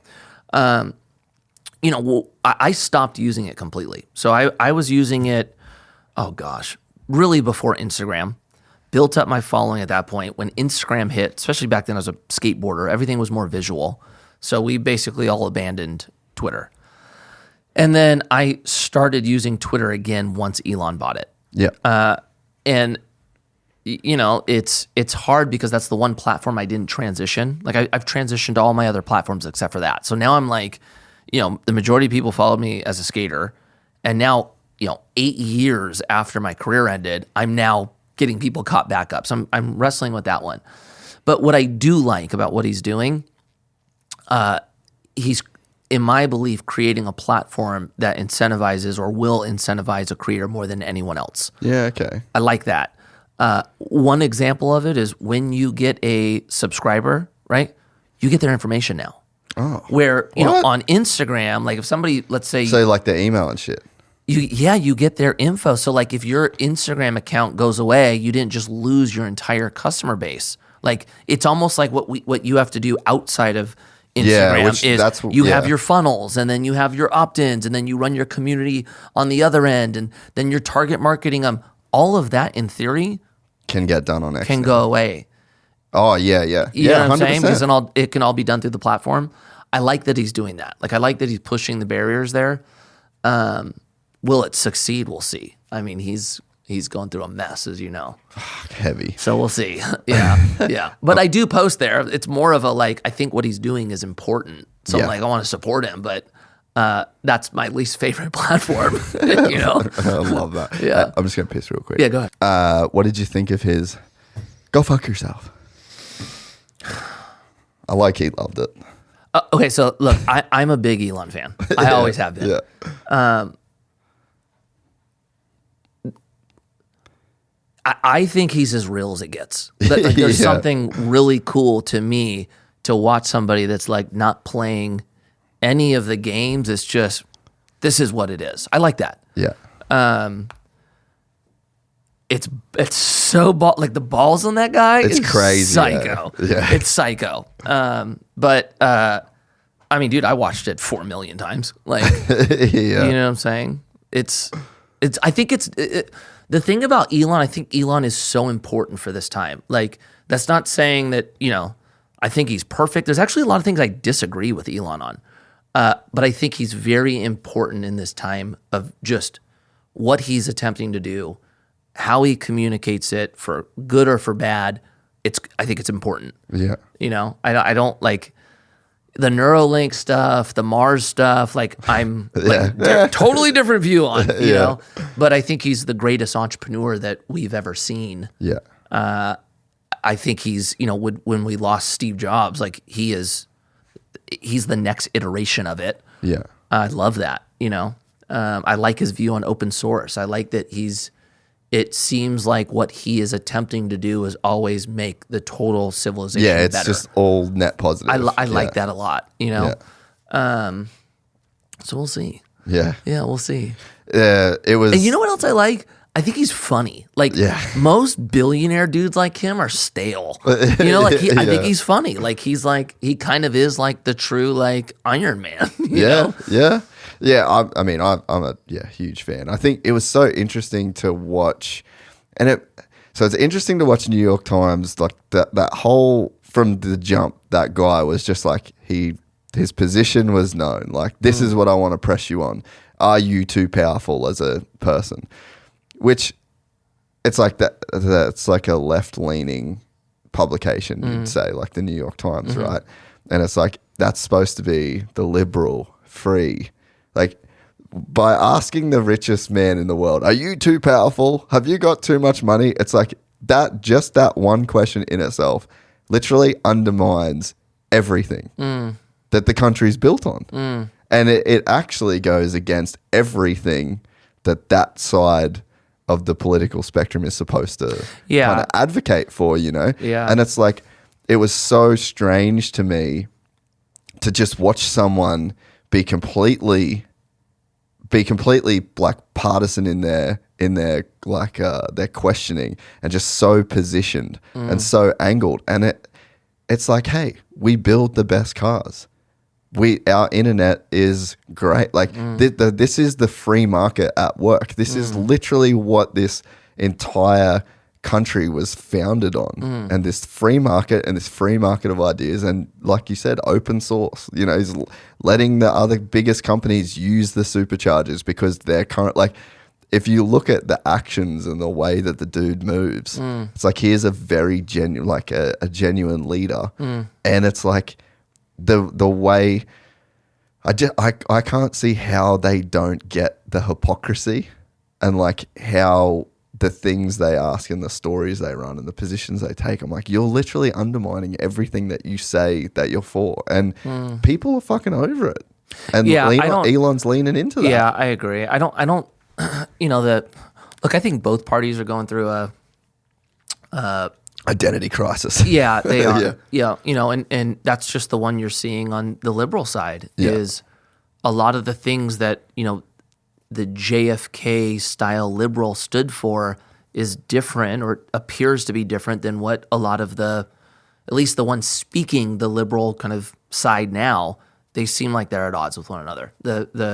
They were always very much for free speech and, expression and the working class, and it doesn't feel that way anymore. It feels like they, don't want people to say how they feel. They don't want people to express themselves. It seems like they're the party of the elite. It's shifted, and that's not to say that like, conservatives don't have their issues as well. They both do. Yeah, there's weirdness everywhere. Yeah, but I would say that the freedom of speech thing is, I think, for a lot of like traditional Democrats or traditional liberals, that's the biggest change up, I think. Yeah. And so when you look at somebody like Elon, you're going, I get it's interesting because part of me goes, historically or traditionally, I felt like they were for the working person and not for the mega companies. Yeah. So like part of me goes, okay, I get why they'd press Elon. Like, he's the most, successful person in the world. But then like on but it's the big companies, other big companies. Yeah, it's interesting, man. We're at we're at a very interesting time in that regard. Yeah. You know, so we'll see what happens. The optimist in me hopes that all of this like identity crisis ends up resulting in a better outcome. Yeah. I hope. But, you know, I guess the other part I wonder is like the people who are controlling the messaging, are they speaking for everyone? Or are they just the ones that are controlling the speech? Yeah. And because of that, it feels like everyone feels that way. I'm tempted to believe that's not the case. I think most people, if you look at the total body, I think most people are in the middle right, middle left. I think most people are actually have a lot more in common. Yes. And then I think you see the energy comes from the kind of outskirts. Yeah. And it's very easy to go, damn, does everybody feel that way? But I don't know. That's something like I experience even like running for local politics. Like, you know, when you knock on doors and talk to people, you realize that like most people are actually like on the same page. Oh, man. You know, like most people are pretty normal and just want to live their life and be happy and like don't want like you or the government, like, you know, just let them be them. That's most people. Oh, man. I remember it's like one example of that. Like I remember it was Trayvon Martin and it was like I was living here through that. And that was one of the most like tense kind of charged times in my personal experience here. And if you turned on the news, America was racist, everyone was racist. Like this country was going down in a fucking, in a heap in that period of time, right? And then I get on a flight and there's a black mum with a newborn baby that has just snot fucking gone everywhere. And the baby screamed. It was obviously sick, you know? And this poor mum, you could see that she was in so much distress and she was in like, she was really going through it, you know? And then so we get up and then obviously the ears get worse for the baby. And man, as soon as the seatbelt signs went off, there was just an upstanding of mothers that got up and just converged on this woman and her baby. One of them was a nurse. She actually had like a syringe to like suck. They literally like helped this. And I was like, wait, what? We're racist. Right. Like everyone. Right. All of us. Right. Like there's no good people here. Right. You know, and that's like the extreme and the messaging that comes in there. If you look at the protests and if you look at all that, like that's the message that you take on face value. Right. But it's like in reality, there was people that were jumping and there was no way did race play a factor in that situation. And that is most people. I'm of the belief that most people are pretty good. Yeah. But does that mean that that everyone, the 350 million people we have here, are all good? No, you'll always have outliers because unfortunately there's evil people. Yeah. But no, I think that's like I think it's the like extreme minority of people that suck. I think most people are pretty good. Yeah. Well, even the people that suck, right, still think they're good people. Yeah, that's fair. So like the problem isn't like good or bad people. Right. The problem is bad people who think they're being good. Yeah, that's and fair. What is that? That's fair. That's an idea virus. Like that's an idea that they've got. Like I look at racism as like an idea virus. Like you're running, there's like a physical body hardware that like if you took the consciousness out of that person, like it's just that's not bad. Like that's just the body, right? And you put in the fucking brain stuff that's going on, and then it's infected with an idea that thinks that one race is better than the other. You're just like, there's like some faulty software. Like, and he thinks he's doing good. He thinks like, I literally know this from my childhood, this kid, and he was just a full white supremacist. And it was like on his own. He just got a hold of a book one day that basically would like talk about how in like X amount of years there wouldn't be any white people left, and like because all the races were going to mix together, and it's like a noble cause to, you know, plant a flag in the ground, make sure you have a white wife and have white children, and promote this idea so that the white race doesn't go extinct. That's a real and you're going to lose all your heritage and you're going to lose that's the idea. It's a dog shit idea, Right. but like as a young, naive, uneducated person from a low income place, and then you add we had a lot of like crime and a lot of like some, I guess like testing relationships with like Indigenous Australians in our area. So you get the cultural side of things that plays into this new education. And all of a sudden you've got I raced motocross with the kid. Right. He was just a not good motocross rider. Like his dad was the president of the club. Right. And he was just a fucking full-blown white supremacist. Right. And it's like, here's a good person who thought he was doing the right thing, and it was just like, you just had a real shit idea. So it's like, even that, like sometimes I think even the concept of like there's just bad people, it's like, no, there's just people. It's just and then you have edge cases of like psychos and shit. But even for the most part, like a person you would say is like he's a bit of a dickhead is just infected with like a group of bad ideas that make him kind of fucked. Yeah. So okay. So then the idea is there's good and bad. Yes. And there's people that are just built for bad. Yeah. But then there's other people that think what they're doing is good, but it's actually evil. Yes. Yeah, I think that's a fair way to look at it. And it helps you, and sorry to interrupt, but I think if you take that approach, it helps you deal with bad people in a much more pleasant way. It doesn't become like forceful in a sense. It doesn't become combative. It becomes I feel like you have built-in empathy at that point, because you're then like, okay, what's the bad? There's just a bad idea under like a good person here, I never thought of it that way. I think it just makes it easy to deal with, and you could like for every free speech.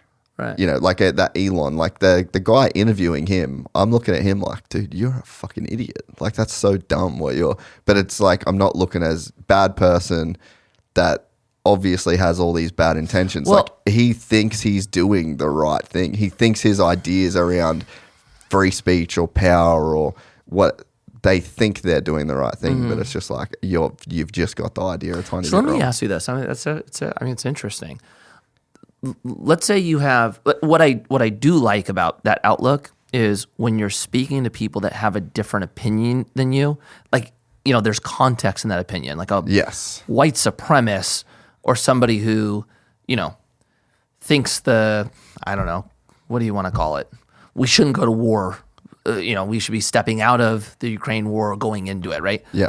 To me, those are potentially different levels of disagreement, but what I do like about that is when you're talking to people that you disagree with, you're not doing it from a place of, I hate you and you're the enemy. Yeah. So then you're opening up the possibility that good could come from it or progression could come from it, right? Yeah. I guess the question I have, because I haven't done much time thinking about this, if you have somebody that you're talking to that might think they're doing good, but they're not, straight evil. Yeah. Right? Talking to them in a way that gives you the opportunity to maybe challenge their ideas and hopefully, get them to maybe snap off of them. Yeah. Is one thing. Would you be boys with them, I guess, is the next one. Would that be somebody that you would be able to do life with, be friends with, hang out with, who had a radically different view of what morality is, right? Because that's different than maybe just a political view. You're talking, that's maybe the most extreme version we could give, right? Yeah, so I think that's why morals are super important and why ethics are super important. So like, what is a moral? Or like, so let's say it's all concepts, right? So I have a concept of like truth, and then you have a concept of truth. And then it's like, we're both having this subjective experience of reality. And then we would project our idea of truth into the universe, and we would expect that other people have that same idea. So I think that like that's where, if you break down like good ideas and bad, like that's kind of what it is. It's like this internal concept that feels true to you that you then project out onto the universe. And if everybody in the world had the same idea around, race is a good example, right?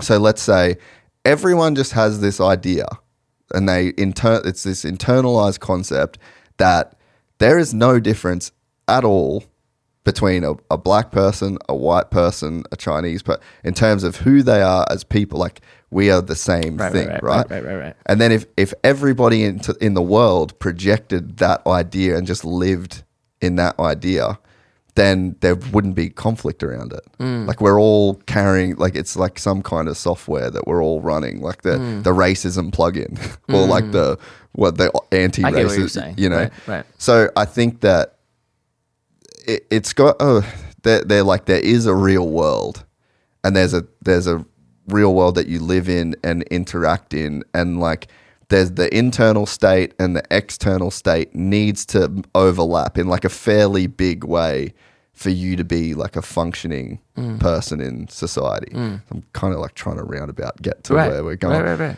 But so then you, like, let's say that white supremacist kid that I knew, I was not friends with him because there was not a compatibility of the things that I projected. Like, we weren't living in the same world. Like, my reality was different to his reality, to an extreme where like we couldn't coexist together. I couldn't be boys with him. I couldn't be friends with him. There's like levels to that. So like, that's the most extreme level. And then there's like, I have Muslim friends. I have Christian friends. I don't believe in any of that. Right. So like that thing that they're projecting into the world, I don't necessarily agree with, but it doesn't really shape the reality it doesn't cause any tension in like the reality that we live with. So I think like at base, that's what it is. It's like, we have like this framework in our mind of what a moral, what ethics, and I've been wrong about morals in my life. I think we all have. I've just bought a book on ethics, and I'm like, I'm trying to re-educate. Like, what are the best ideas? And I think that whole, like, if that is like almost an underlying philosophy that I have in my life, is like, what's real? What's the best ideas? And then how do I become to like internalize these best ideas that are the most compatible with reality? And then it's like, when you live in accordance with that, I think like that's the way that you kind of like progress your life. And that's where you stop the roadblocks. And like, if you're an alcoholic, or if you're someone that's got like some kind of like terrible addiction that is derailing your life in a way, it's like, what part of reality are you in, the outside reality? Like, if this thing's fucking up your life, fucking up your relationships, like causing havoc in the external world, like, but there's a conflict, it's different on the inside. Like, you're not willing to see, so you don't have the best ideas. The best ideas that are in the outside world are not lining up with the ones that are going on inside, and then that's the thing that's going to cause you problems in your life, you know?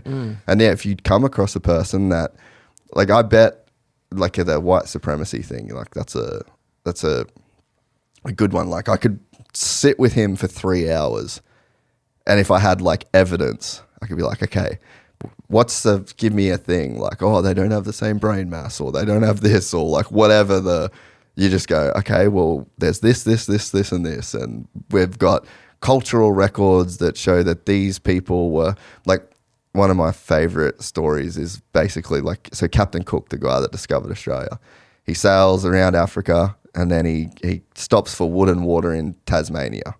And he gets off, and he just thinks it's like this he missed Australia completely. Like, you know, the little island, that's where he got off. There was like Aboriginals basically like just standing under a tree with some like kangaroo skins on for clothes and fire. And it was like raining at the time, so they're all just like huddled up. He thought nothing of it, right? So that was society in 16 or whatever year that happened. And then he goes there, his next stop's Tahiti. And it's this exact year, the same time, and there's a society that is full-fledged, like multiple languages, they've got a king, they've got a royal family, they've got like this ancestry, they've got a rich history that is like recorded, and it's so that you can say to a person, like if you had someone that was like a fucking white supremacist or whatever, saying, oh, they're culturally undeveloped or this or whatever, and you go, okay, well, this is like the timeline that these people were on that had never seen any, but there's no outside. They were living in the Stone Ages while we had ships and boats and telescopes and compasses, so it's like that's not genetic, it's not biological, there's no differences, there's a time scale difference. So you can beat bad ideas with good ideas. So your idea is like, I'm going to sit down, I'm going to talk to him, and I'm going to break his idea with better ideas. Yeah. Right. So, that's kind of the freedom of speech. And that's why it works in theory, right? And the whole, like, what America was built on is individual liberty. Mm-hmm. Like that's the thing that we didn't have as Europeans before America was created. Right. Like there was no democracy in the sense where there was a king and you were essentially property of the king. Everything was property of the king, and the king could change. You could get, and one king could kill another king, and then you get owned by that. Like, so that is the most like fundamental concept. Like that's why people went from here to here. Right. They go, no, there is individual liberty. People have their own free will, which you can agree with or disagree with. Right. But there's individual, if you give them their own rights and if you give them responsibilities and individual agency, and then you give them the freedom of choice and the freedom of speech, then the best ideas like rise to the top. Yeah. And then I just think the challenge becomes like, if you're in politics or if you're in just your day-to-day life, is like, it's education. Education is everything. Like, how do we agree with and rationalize like the best ideas? Everyone runs that software and we all get along. And it's like, but you have this clash of, essentially you just have a clash of ideas. Right. Like a guy that's questioning Elon or whatever, is he has different ideas. And then you, like Elon would go, we have the best this, we have that. Oh, no, I'm not a power hungry I give this away. I give this is open source. Like so his ideas are just directly combating the other guy's ideas. And I think that you can do that in day-to-day life with everybody, Right. Yeah. I think I like you bringing it back to the idea of how America was created. Yeah, it's good. But it's so important. 100%. Like, I think people I'm all forget for it. the individual. Like that.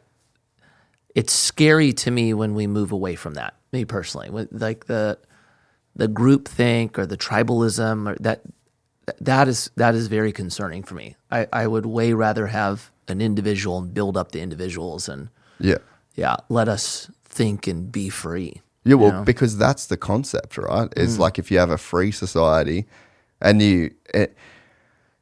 it's like the best way to do it would be you have the fully free society and then you incentivize good behavior. Right. Well, like that's so that's kind of the disconnect we have right now, is we have like, you can have there's a lot of freedom, but bad ideas are incentivized and bad behavior is incentivized. Yeah, that's one of the problems with social media. Yeah. Yeah, is engagement is built on bad behavior. Well, the advertising model, like the internet was built on that, like just the wrong incentives. Like from when the internet went to this advertising model because the banks wouldn't let there be a credit card terminal. So people were trying to buy shit through the internet, like early internet. People were trying to buy shit through the internet and the bank said no. So for years, the start of the internet, we should have skipped all of the ads. Like imagine this, right? Look, picture the world we live in 2023. If on the first day that these internet companies went to Bank of America and went to the big banks and said, we need to be able to process credit cards, and they said yes. Yeah, it'd be radically different today. Crazy different. Crazy. And then Elon, like that's why PayPal got made. Yeah, that's right.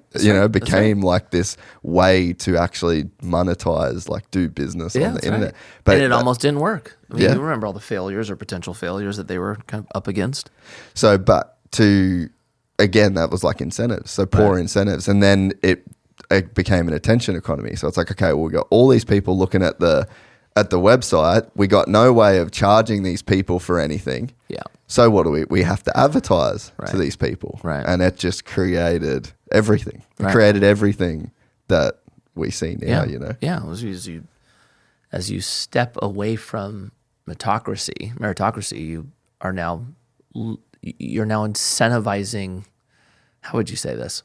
You run the risk of incentivizing not the best behavior, right? Yeah. Like, it's a feeling, as you were saying that, I was thinking about like the tax code. Like that's what the idea of like our tax code was based upon. Like, how do you incentivize or how do you influence investor behavior, right? Like, where do we need investors to put dollars that grow our economy? Oh, here. Okay, we create incentive. Like, incentive moves people. It always has. Yeah. So you want to make sure that the incentive is aligned with good behavior, not bad. Yeah. That's a challenge that we're facing right now. Well, and the incentives, like, I'm trying to think of like social media is a good example of being incentivized to do the wrong things, essentially. But so, okay, think about the stock market. There's companies, like, so you take a GoPro is a really good example of this, right? So were you involved in GoPro at all, or do you know? I'm sure you would add a bunch of stuff. I was sponsored by GoPro. I was there for their IPO. No way. I wanted to buy. It ended up working out in my favor, but they allowed, like, you know, they allowed employees or riders to invest have stock options. Yeah. Yeah. And I remember I got hung up because I wanted more than they were offering. And so I was like, whatever, I'm not going to do it. Even though in theory I could have just bought when it opened, right? Yeah. And then I didn't ride it. And it like opened at like what? Did it open at like 17 and then like it ramped up to like 100? And I remember going, dang, I blew it. Like this could have been like a quick 4X, right? And while that was happening, while it was at its height, I ended up at Warren Lichtenstein's house. He's a billionaire. Carl Icahn was his mentor, right? Okay. And we're just talking, and you know, we're at this point just like random skaters. Right? And you know, he hears me, and like I was with Malto and P-Rod, and he hears us talking about like GoPro and how we blew it, and it's, you know, ramped up. And this guy's brilliant, right? Yeah. He looks at us and goes, "Thank God you didn't buy GoPro." We're like, "What?" And he goes, "I tried to short it." We're like, "What do you mean you tried to short it?" And he goes, "I tried to short it. I couldn't get the board to get on board with it." Oh, that would have paid. And I'm like, dang. I'm like, really? It's at like $95 a share. And I'm like questioning the guy who actually knows this. And then sure enough, like within like 7 months, their shares down to like $9. Yeah.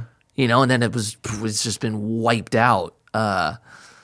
Yeah, that was so every time I think of GoPro, I think of that. But yeah, that was a perfect example. Like when you see the CEO selling everything, not a good look.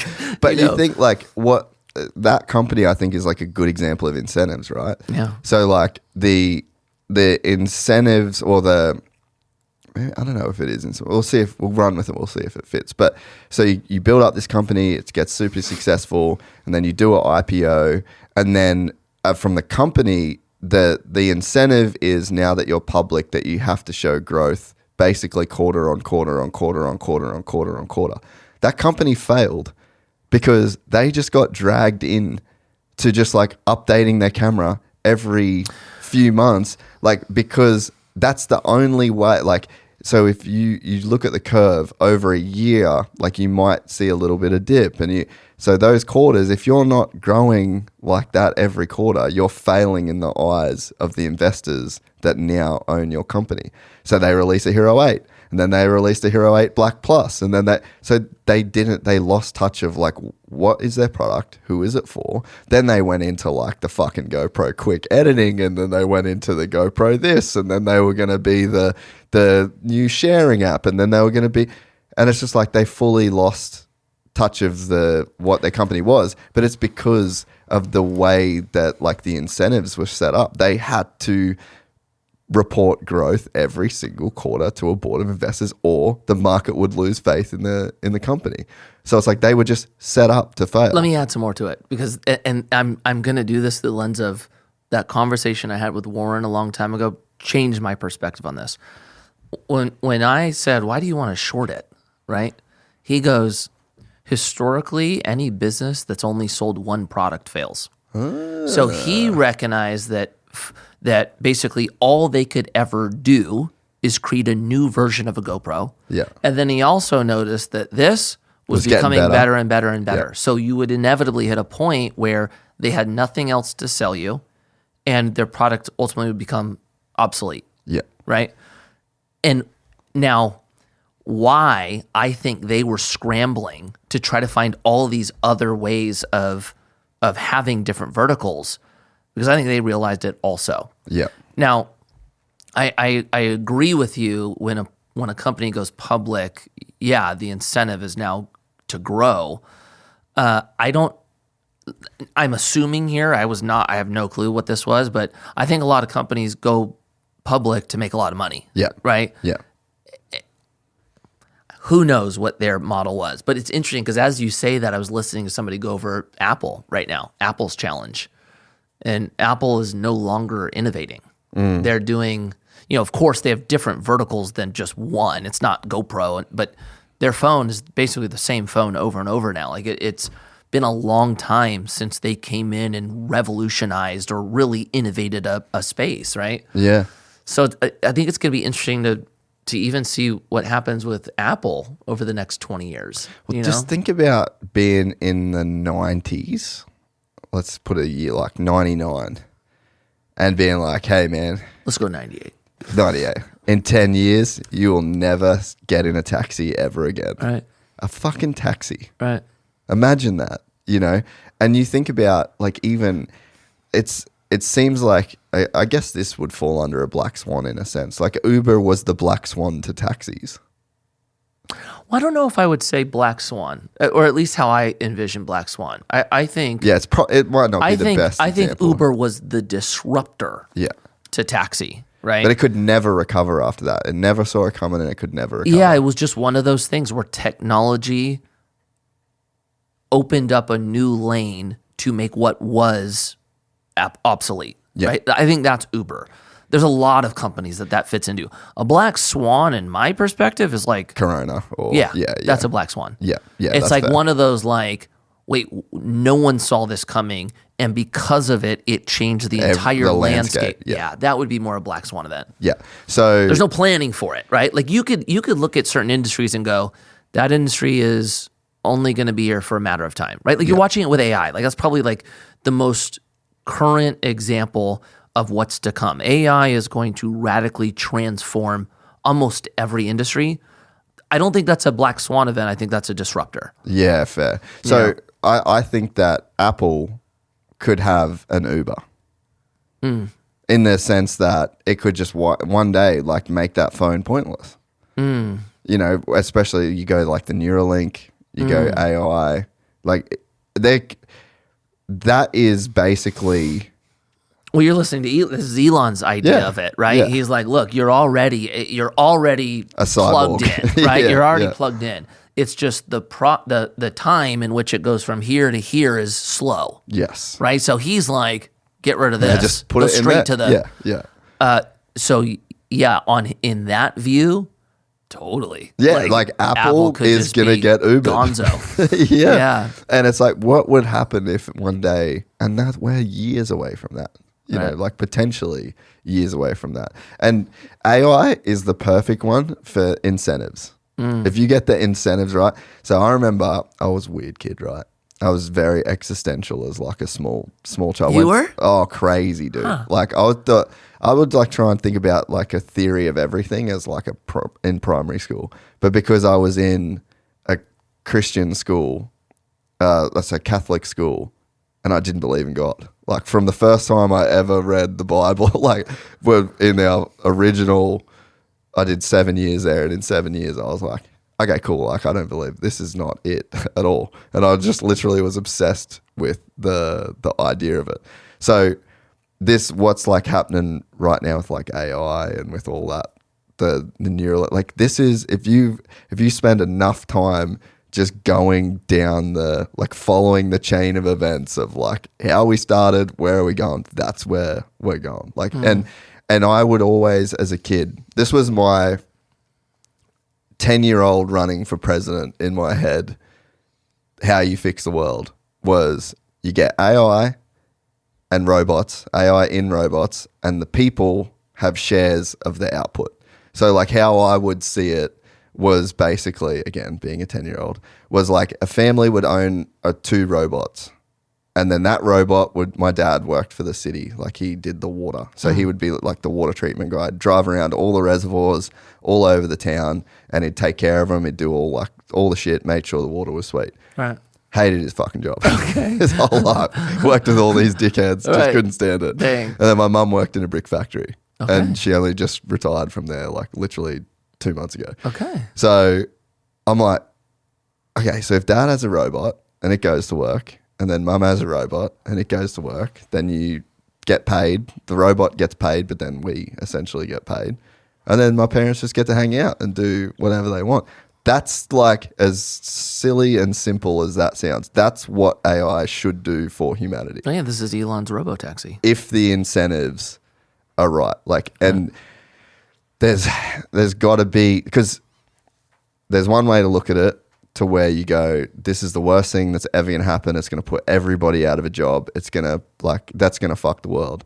But every time I go through a Starbucks drive-through, every time I go to a McDonald's, every time I pay a toll to a person in a toll booth, like a part of me dies inside because I'm going, you shouldn't do that, man. Like you get one life. You're here for so short of a period of time and you're in a fucking toll booth. Like, we got to fix this. Like society should fix this, you know, and that's what AI, if it's incentivized right, it's like just, if there's a job that a human doesn't want to do, like that's what this should be doing. And then there should be a way where that pays the people, you know. I think it could, if it's done right, it could just that's like the full freedom of humanity in a sense. I think AI has the potential to be very bad. I'm not going to say it doesn't, but I actually don't share the view that AI is going to destroy all business. No. Like, you know, I think we're just going through like the next kind of, you know, industrial revolution. Like everything, how we work will change. Yeah. And we will adapt and it will create new jobs that don't exist now. And from a, you know, you have job opportunity, I think we'll be fine. Yeah. I think it's just going to be different, you know? But I don't know. Like, look, there's part of me just like the human behavior of it. Like, I don't love. There's something in me that I think always tries to resist some type of change, but the other side of me goes, change is so necessary. Yeah. Like, you know, and it's inevitable. Yeah. So, I don't know. We'll see where it goes. Yeah.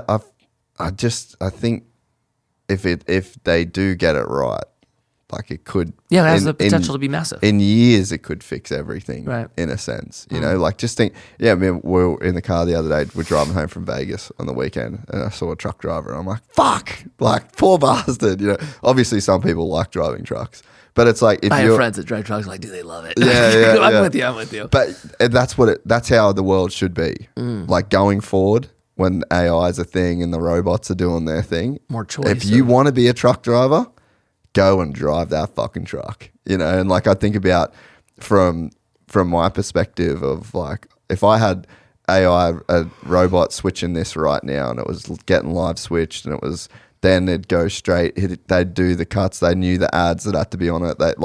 And I just get up from this and I go hang with my wife or my kids and go do something. I'll be more, that's the potential, I think. Well, yeah. The potential of the productivity increase is psychotic. Yeah, and it's like if all of the incentives get aligned from the people manufacturing them, from the people deploying them, from the people, because like the argument, and it's probably, I wonder if it's like what the phases will be, like if there's like a short term pain with it, because there's McDonald's now in Australia where there's no one working there, right?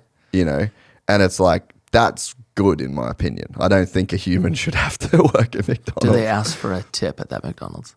Fucking probably, bro. Don't even go there, right? I'll lose my shit. We went to the other. You've got me now. You've got me. I know that the taxflation is psycho, or the tipflation is psycho. When did it change? With all the software, with all the tapping, the iPad, processing basically. We went to get froyo the other night, self-serve froyo. Somebody sitting at the cashier. Can I highlight the word self-serve? Yeah, right. Once more, Right. just to make sure this story's point comes across. Right. Fucking tip. Yeah. I'm like, bro, Yeah. does that go back to me? Am I getting a discount? So basically, the companies that had the software that sold it to all these businesses, that was part of their sale. Was look, you will increase your revenue because psychology says That's that when you what it put is. somebody on the spot, rotate and give to you, there's a percentage of people that feel bad so that they do, right? And they're the But majority. I was about to say it. They're the majority. Yeah, it's the minority that goes later, right? I've realized I'm so heavily in the minority. You know what's fascinating? I have to train myself to be in the minority. I was gonna ask, how do you feel? Yeah, I'm Well, you're rich too, natural. Well, no, look, I have no problem tipping at all. Like I'm the same. I have no problem tipping. I don't like tipping when there's no service. there's no point to tip, right? I don't understand that when you're just it's a added tax at that point. I don't like that. You know what I'm saying? But naturally, like my normal natural personality is, oh yeah, I'll just do this. Oh, okay. Like I am naturally built to try to avoid conflict. Yeah. I've had to train myself to view the importance of standing up for certain things and not just, oh yeah, it's all good. Like, tips is one of them. Like now I'm like, okay, look, there's certain things you tip on, there's certain things you don't. And once you know it, you don't feel bad for doing it, right? So I built all these videos on that point. Like if you know that you shouldn't be tipping or you don't need to be obligated to tip, I don't think you'll feel bad for not doing so, right? Yeah. But when you feel like you're supposed to and you don't, then you feel bad. That's where the guilt comes in, right? But even like through the lens of like me talking to somebody and like them saying something that, like you ever have conversations and somebody says something, they're like, it's wrong. Like what they just said is wrong. Yeah. Naturally, right? I want to just go, just let him just keep going. Like I don't need to check him. Like it's not worth it. Yeah. Right? Yeah. I've kind of had to get to the point where like sometimes you're like, no, it's actually not right. That's me every time. Yeah. But so mine's trained. Yeah, dude, we were. I think the coffee shop down here. If you want to get a coffee after this, actually, it's quite nice coffee down here. But I just literally stared in the chick's eyes and just just stared. And my wife's literally started laughing at it. She's like, "You could not have made it more obvious how pissed you were that you just got asked to tip." Yeah. But going to Peggy Sue's on the way to Vegas, we stop. We have a nice, like, kind of brunch deal there, reasonably priced food. I'm doing a $20 tip. Right. So a great lady that lives in Bakersfield or wherever it is that's doing what that was supposed to. Right. Like, that is what that tax service, whatever, was designed for. Right. It's like she gave you a great service above and beyond what some might say is expected. Right. That, to me, is a tip. Yeah, for sure. Like, when people just knock it out of the park, like I'm going to tip more. What I've had to learn is even with servers that are having a hard time, I still tip them. Like it is almost never happens that I'll tip under 20%, even if the server's not good. Yeah. Because I know now what goes into all of it. Cooks, sometimes it's just you're having a hard night. So in that setting, I'm always tipping. Like even if it's a shitty experience, I'm tipping. It's the ones where it's like it's this the makes Starbucks like counter. I'm not tipping at the grocery store. Yes. Like I'm not doing that. Like you know what I'm saying? Like there's an argument on the baristas. Like he made your coffee. But also, that's his job. Yeah. So I don't think you should feel obligated to tip at a coffee shop. Is my personal opinion. If you want to tip, go for it. Like there's nothing wrong with that. But I don't think you need to feel obligated to do it. The self-serve ones are crazy. Like I don't get that at all. Like drive-through or takeaway. I don't think you need to tip or tip as much. Yeah. But yeah, they're tipping too much, man. Like everybody's what we just experienced with inflation. It's like, dude, it's already real, painful, and then you're just adding more pain on top of it. Like it's too much. Yeah, it's too much. I think one thing from not living here for 5 years and then to just come back here, and then we were living in Dubai before this. So like you would say that's quote unquote expensive. I can tell you right now, California is way more expensive to live than Dubai. Yeah. And it's harder to live here. Right. It's easy to live in Dubai. Yep. It's easy to get an apartment. It's easy to get a car. It's clean. It's safe. And here is fucking impossible. And it is insanely expensive. And you used to be able to come. So it has massive repercussions, I think, over like a kind of longer time scale. But you used to be able to come here from Australia and it was cheaper and our dollar's worth less, right? But it was cheaper here to where it actually still was worth coming here. But like now, my family just came over for a holiday, and I think it broke the bank, bro. I know. Like my brother was like, and my brother's does quite well, but he was like, man, I fucking spent like 30 grand on that trip, and it's like, what? I know. Even like, it's simple things like getting a massage, $125. You're like, not that a guy's not worth. No, I'm with dude. But it's it's like insane how there's expensive life is now. Things have just ramped up in such an extreme way. But you've got one side where it ramps up and then one side where everyone's shutting down. Right. And it's like that disconnect. It's like if inflation happens while people are also moving up in their life, it's negligible. But it really feels like there's actually been like more distance created. It's not moving together. 100%. Yep, 100%. Yeah, and then anybody living off fixed income, it's freaking brutal. You know, you're barely getting by in what you have. You don't get, wage increase. You know, like you're still living off the same fixed income. So you just now are spending more by nature. You know, there's a company in the moto industry that they just literally cut all of their employees' wages by 10%. Dang. And they're making a fuck ton of money. They're like super successful. Yeah, see some of those, like, I think you see that. Yeah, that's the part of it where you're like, whack. It's like hard to kind of, justify at that point. Yep. So if you were, I know you're not a financial advisor, but if you were like fixed income and you were in that lane in life and you were like trying to get ahead, what would you look to? Or like, what do you think are the best ways or like the best options? Protect yourself from that? Well, and just to start to build something, like let's say you've got a job and you've got a family and you're pretty well locked in. Because I think that's kind of that's probably where people get in that position, right? Is like they can't move left, they can't move right, they can't move up, but you can definitely move down. Mm-hmm. So it's like you get married young or you have a family young. Right. And then you've got a job and you've got responsibilities. Like I feel like that's what happened with my parents. It's like you have kids, young parents. You don't come from any money at all. You've got nothing behind you. You've just got your salary that you get. And it's like, where would you look in 2023, 2024 if you're that person to start to try and grow a bit of wealth? Yeah, that's a good question. So the hard thing about this is as you get older, you typically have more responsibility. Yeah. And with more responsibility, it's scarier to take risk, right? And that, at the end of the day, like when you're talking about how do people make more money it's risk. Like you have to be willing to take some type of risk for something to change. If you're not willing to take any risk, nothing changes, right? So you kind of got to know that up front.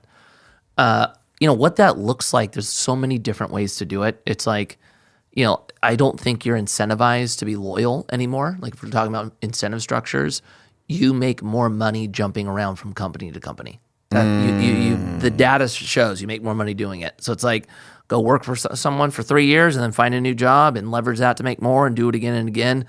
The incentive is there, right? The incentive does not pay you to be loyal, which I don't like. Yeah. That's one. Two, there are so many new ways to make money. I mean, you're experiencing it now. It's like you can make money in the digital realm and sacrifice not that significant amount of time. So you can look at additional income streams. You can downsize or spend less. You can do it that way. So you have more money to invest. But the real kicker is this. If we're playing the odds, every single person should expect that we're all going to be in our 60s and 70s like that. Blink of an eye, we're all there, right?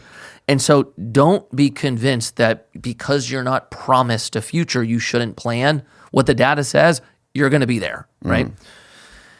it takes time to build to the point of you being able to have the choice to not have to work, right? So in that, you've got some options. It's like you've got retirement accounts, you've got a 401k. If you have an employer that matches, that's a great option for you, right? If they match, contribute up to the match as 100% guaranteed return, right? Then the contribution gets to get taken off your taxable income, you get a little bit of tax help, right? That's deferred for when you're retiring. You have a Roth IRA account. This is something that a lot of people love to do. There's you get more flexibility in what you can invest in. So what's an IRA account? So basically, in America, right, they have these retirement accounts, and what they're trying to do is incentivize you to plan for retirement.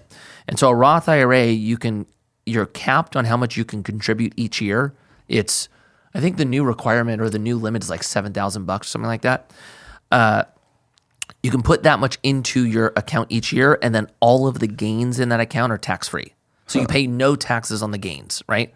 But you can't pull it out in your 40s, 50s. So you gotta let that thing ride until retirement, right? 401k, you know what a 401k does? It's basically just like, we call that in Australia superannuation. Okay, yeah. So yeah, like the government will put into a certain amount of your employer will put in a certain amount to your retirement Right, fund. so that's the And same then you thing. can Like, match that as yeah, well. an employer has a match. This money you're not paying taxes on. You're deferring it and having to pay taxes when you withdraw, right? That's still lame. Yeah, look, the idea, I guess, is you'll be in a lower tax bracket when you retire, so you'll be paying less taxes when you retire than you will when you're young. And then the next example is you're getting more money to use to compound over and over, and then you pay the taxes at the end. Yes, Now, there's variables. I'm with you on that one. There are variables, right? But those are two, those are two options that most people take advantage of. You in that you're investing in, stocks, bonds are, potentially an option to invest so you get some dividend income. I like real estate. I've always tried to do it through real estate. And the reason is usually you're looking for like a growth opportunity or an income opportunity, right? In real estate, what that means is you're either trying to go for appreciation or cash flow, right? Well, in real estate, you can kind of get both, right? You can invest in things that have the opportunity to appreciate in value, and by nature, real estate assets cash flow because, your rental income that comes in pays your expenses, pays your debt, and then it comes to you. So you get to participate in both sides, right? Yeah. When you get into retirement, you're really focused on income, because you're spending money every month. And that typically, when done right, you're spending the money of the income that's coming in from your portfolio. And not the principal. Right. Yeah, right. yeah. The idea is if you've got, let's just, I don't know, $5 million invested, right? And you're drawing your 5% of it, 4% of it, you can live off that without the $5 million going down, right? So the golden goose gets to stay. The challenge is when you're young, in my perspective, you shouldn't be focusing on income. You should be focusing on growth, because that's how you get to your money doubling, right? Yeah. So my strategy more or less has been I take the most amount of risks in the businesses that I'm starting, and then the majority of my money is invested in real estate, primarily focused on growth. So I want appreciation that does have some cash flow. And then as I get older, I'll move more into cash flow and less into appreciation. But I'm not totally convinced I'm ever going to stop working. So there's that as well. I think that's actually quite an interesting point to bring up, because I think that people can, my parents, very interesting. Like, they're going through this right now. So my dad, like I said, he worked in the water. Then my mum worked in the brick factory. She ended up she moved up quite a bit in that she's been with the company, I think 26 years or something. And so she moved up to like a national manager role. So they ended up doing quite well over like a very long time scale. Right.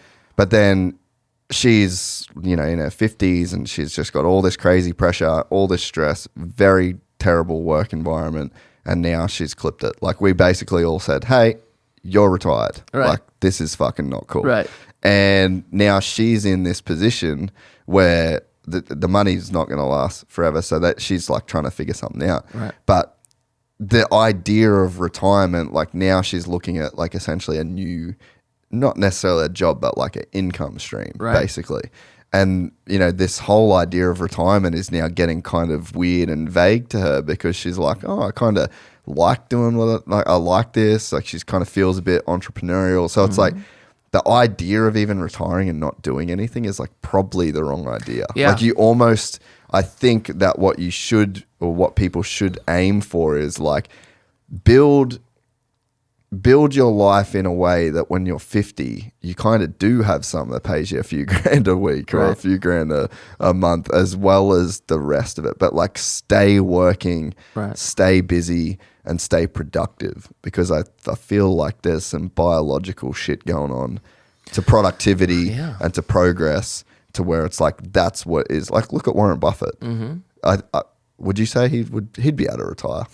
Yeah, totally, dude. So, but he still works. Right. There's got to be something. Well, there's in a that fulfillment process. element, right? It's like you're fulfilled. You feel like you have purpose. Like I think there's a reason why so many people go through that, like, you know, later life crisis when their job's over, right? Because they don't feel like they are providing or being responsible or doing anything that's benefiting kind of society. I think there's something important in that. Like, I don't know. Like, I know that as we get older, we're not going to be able to be as responsible with what we're able to manage when we're younger, right? You'll have to scale down. But, you know, I don't know if you just like go play golf every day. Like, you know what I'm saying? Unless it's for a meeting.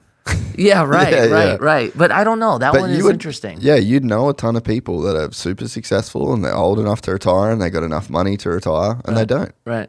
They just keep chugging it. They find something that they're into. I think. Yeah, go do something. Like, look, it doesn't have to be about the money anymore. Like, go get involved with the community. Like, go help like the kids. Like, you know, one thing you brought up, the difference between the East and the West. I kind of like that in a lot of Eastern cultures, it's like the family still does life together. Yes. Like, I like that actually. Like, I don't know if I necessarily like where we're all just separate units here, you know? So like, look, if you're going to retire, like, go help the kids with the grandkids. Yeah. You know, like, take them to school, like, go get involved with the family. Like, do something that helps, you know? Oh, man. There's a couple ways I could go with this, but there's one thing that comes to mind is I was listening to a podcast with this lady. She's a meditation teacher, and he was the host was like asking her about, you know, how do you feel about the, like, there's because you can be zen in life, and you can think that like, I guess how am I trying to say it? It's like what could I actually do? Like, how could I help? Like, right now you have like the whole Palestine, the war, Israel, and it's like you can be so outraged and you can feel so much about this particular issue, but it's like you can't actually do anything. And then so it's like that you're kind of at odds then. It's like I feel this way and I have this energy, but I really can't direct it anywhere. And unless you get on a flight and you go there and you do something like you can donate money, you can share Instagram posts, you can make fucking stories, but like you can't actually do anything. Right. And so I guess that's what he was kind of posing to her, is like, how do you deal with that? And she was like, well, what you're seeing is like you're seeing human suffering. And she said, whether it's Palestine and Israel, whether it's Ukraine, whether it's a woman in Africa that's going to die in childbirth, like there is just this aggregate of suffering that just is completely engulfing the world. And it's like, and what I can do to help Israel is I can make some sandwiches and I can walk them down to the homeless shelter, you know, and it's just like, are you helping Israel and No, but like there's like, if you look at this global aggregate of suffering, you can just lump everyone into that category that's suffering. And then her thing was like, I can just go and make some sandwiches. And it's like, I found it so cool to look at it in that way. It's like, no matter what issue in the world that needs solving at the moment, and if you like, the just whole, go help somebody. Yeah, just there's an aggregate of suffering that's going on in the world, and like the thing you can do is mitigate the tiniest percentile of that. But if everyone has that idea, then you know, if everyone in the world had, again, it's like that projected that same idea into the world. Simple, like the Gaza would get fixed. Israel, like all the high level, like big ticket items kind of end up getting taken care of from like the bottom up, you know? I haven't heard that before. That's good. I think the other direction I was going to half go off that as well was back what I was saying before, like these conversations always kind of feel weird in a sense because it's like two business owners, like you've got unlimited money making potential. I've got unlimited money making potential. Like, and I never want it to come across as like an elitist conversation in a sense, you know. But I was thinking when you were talking before, like if I could give advice to somebody, what you said about like you'll be 75, like that. Then when you realize how long life is, but if you're 35 and you're listening to this now and you're driving to a job that you don't like and you feel stuck, and if you feel like you can't make the sideway up, like you'll be somewhere in 5 years, you know. And if you do things, there are things you can do today that would get you closer to the life that you wanted to live. And then it's like if you take, then I think the challenge is to learn to take comfort and solace in those small steps as if you kind of already were in the place that you're going to be. And it's like you can engineer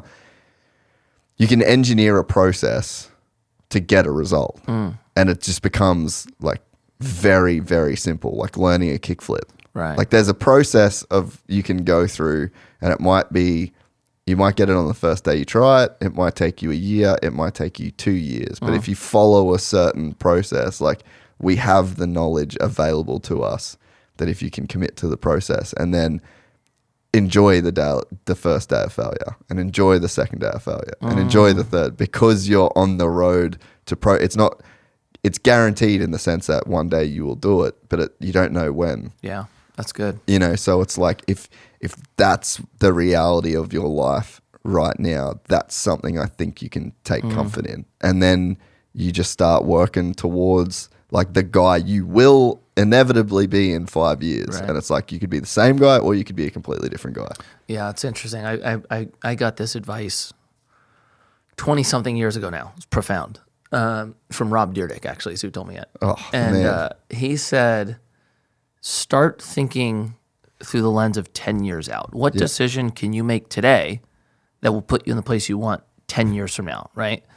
And it's so true. Like a lot of the decisions we make are for right now and how it's going to affect me tonight or tomorrow. But like, because it affects the feeling state of now. Correct. But if like you go back to like, you know, the beginning, like you're talking about like legacy decisions, right? You're talking about like people that were making decisions for their kids, right? Not even like 10 years out. You're talking like hundreds of years out. Yeah. And dude, the type of decisions you make are radically different when they're for the future. And we forget like how quick that time comes. I think that's the big one, right? Like, dude, I feel like I was 18 yesterday. Like the last 20 years have gone through so freaking fast, you know?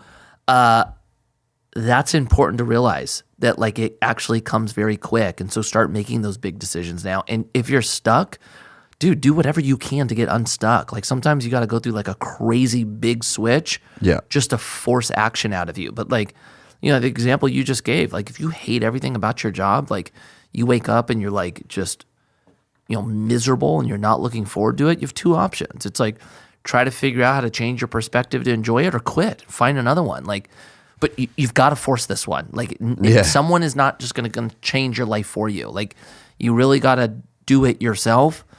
And so put yourself in a position when your back's against the wall and you don't have any other option but stepping forward. And then that's your option. Things change, you know? Yeah. But you got to do that. Like, you have to, Or at least that's the only way I've ever found myself to like make those big calls. I put myself in a place where I have no other option. I think accountability. Big. I think it's like skin in the game. It's the same way of saying skin in the game essentially. Yeah. But like the more accountability I think you can take on as a person, and you can do that to yourself. Like there's so many levels that you can be accountable, and it's like you can be accountable to yourself.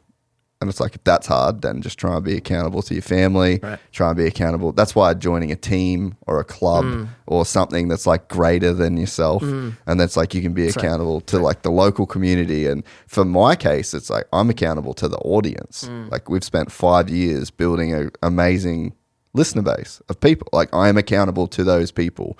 And when I say I've done heaps of fucking silly shit because I've said I was going to do it on the podcast. Right. You know, it's like, we're doing World Vets next year. It's like, fuck, now I have to train for a year for this race that I was like, but just because I said I was going to do it, you know? So it's like, I feel like almost like front loading your life with accountability as well. And, that's good. But there's two ways to think about that in a sense as well, like where there's people that just, they spend their life saying they're going to do things. So like that's the kind of thing you have to avoid too. Yeah, that's why I think you have to put yourself in a position where you don't have that option, right? Like for me, I'm like you. Like if I tell somebody I'm doing something, the idea of me becoming that person is terrifying. That is worst case scenario for me. So I find that when I need to do something, I do that by telling others what I'm going to do, right? Like sometimes that's done through social. Sometimes it's me telling like people that I very much value their opinion, I'm going to do this,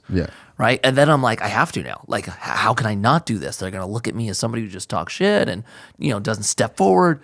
And that is worse for me. So then I end up doing it, right? But everyone has a different kind of trigger or tick. Yes. Find that threshold or find that breaking point, put yourself in it. Yeah. So another thing I wanted to ask was, would you have any advice for people, or do you think people maybe don't understand or have the right relationship with taxes as well in like their day-to-day life? Like are there things to be gained in that vertical of their life that you think the average person wouldn't understand or maybe should look to understand? Yeah. Because I definitely I had no idea, basically. Yeah, that's a good question. Look, do I think that you need to know the tax code inside and out? I don't. I think it's important, though, to have a view of what the tax code is so that when you bring somebody in to help you're using it, right? Like, and the reason why I say that, like, there's so many different views of what the tax code is, right? I would say there's a large percentage of people that think if you use any type of incentive in the tax code that you're a fraud and you're gaming the system, right? There's that one. Yeah. And then there's another portion that goes, the tax code is 95% incentive based. Yeah. Like the purpose is for you to put dollars in areas where the government wants you to. It stimulates the economy. Go through all the benefits of it, right? Yeah. It's important to know that, I think. And then second, like depending on what you're doing, I like the idea of keeping more of my money, right? Like I love that. Like it's hard as hell to make money, you know, the idea that I have to give less of it to the government, I'm here for it, right? The pushback you'll get is, yeah, but the government could use that money, right? Well, no, the government's telling me to do this, right? I'm just doing what the government said. They've created a roadmap for me.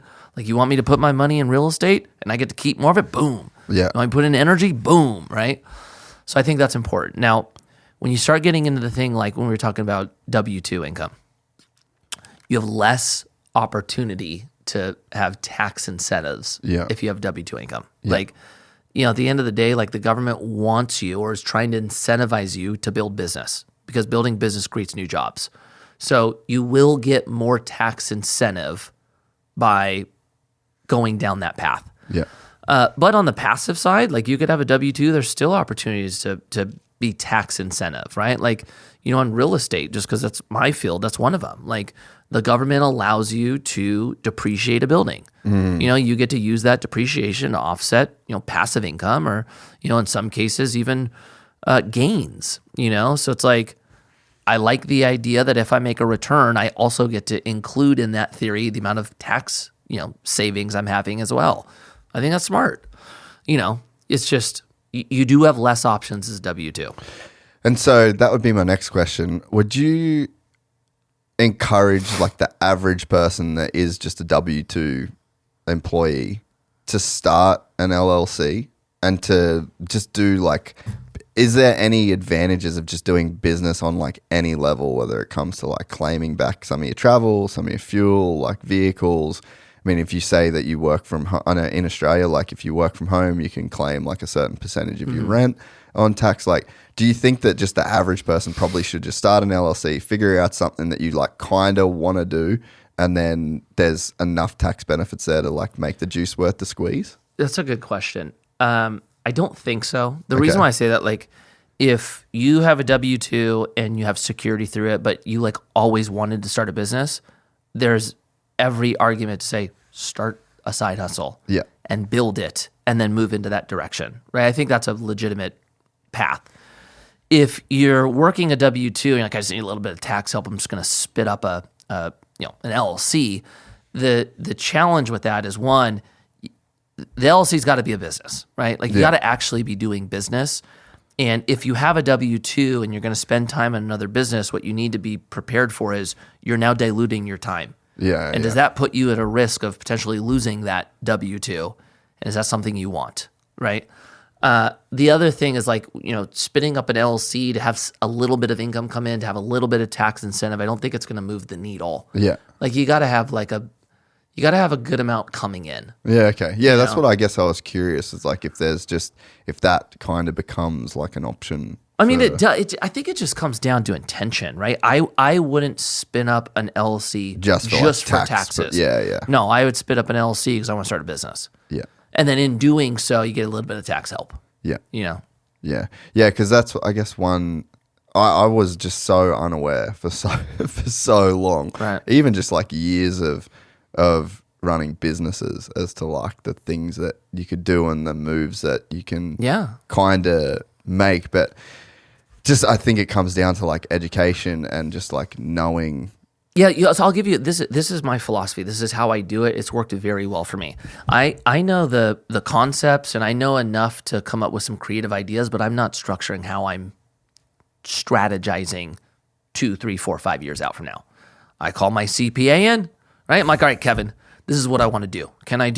Does the Augusta rule come into play, right? Does the Humvee credit come into play? Like, let's build this out. And then he'll go, okay, I like how you're thinking, but no, that actually doesn't, that one's not going to work. This one will. And so we're able to create a strategy for myself with somebody who understands the tax code inside and out. He's the expert, but I have the ability to add some kind of creative flow to it. Yeah, right? yeah. That's what I've always done or attempted to do. Even like, with business. And it took me a long time to realize this. When I first started getting into business, I thought I had to know everything. Like I was like, oh yeah, like how is this beer brewed? What are your sales techniques? How are we accounting for this, right?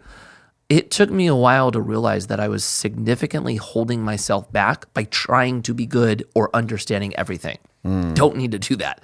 Like I need to be in charge of what I am good at, and I have to build a team of people that are really good at what I think the pillars of business are, and then they get to manage the people underneath them. Yeah. That's done very well for me. Like I don't need to build out pro formas for our real estate. So like you're conducting the orchestra, but you don't know how to play the violin. Maybe you can play a little bit of violin. Yeah, maybe the example would be like I'm really good at the violin. I don't know how to play anything else. Yeah. But together as an orchestra, you can make beautiful music. Right. Yeah. Right. Okay. Right. Did anything change in your, I don't know, like your psyche mentality? Like, did anything change when the brewery was sold and you got like just you don't need to do anything anymore? Like you don't like. Did that give you any kind of weird feeling or any kind of like existential crisis to go through? It changed in ways that I wasn't expecting it to change. Like I all of a sudden became fearful. So, damn, I've got a lot of money now. Like, better not blow it. Like Paul and I were talking about that for a long time. Like, holy crap, it feels like we better not, ruin this. And then the challenge is that mindset is destructive, right? That's what you see with a lot of people who become, let's call it like low-end millionaires, right? They get this money and they actually got something and then they go, I can't lose it. And then they no longer do the things that got them there. So they never get past that, right? Like, at the end of the day, like, when you're talking about risk, if you're trying to build and go beyond, risk has to be a part of the equation. And so I stopped being so focused on, oh my gosh, I have this, I can't lose it. And it shifted into, now I got more resources to build. Yeah. But like, gosh, man, like I make the argument, like I take just as much risk today as I did 20 years ago. Yeah. I just feel like I have more tools to manage it now.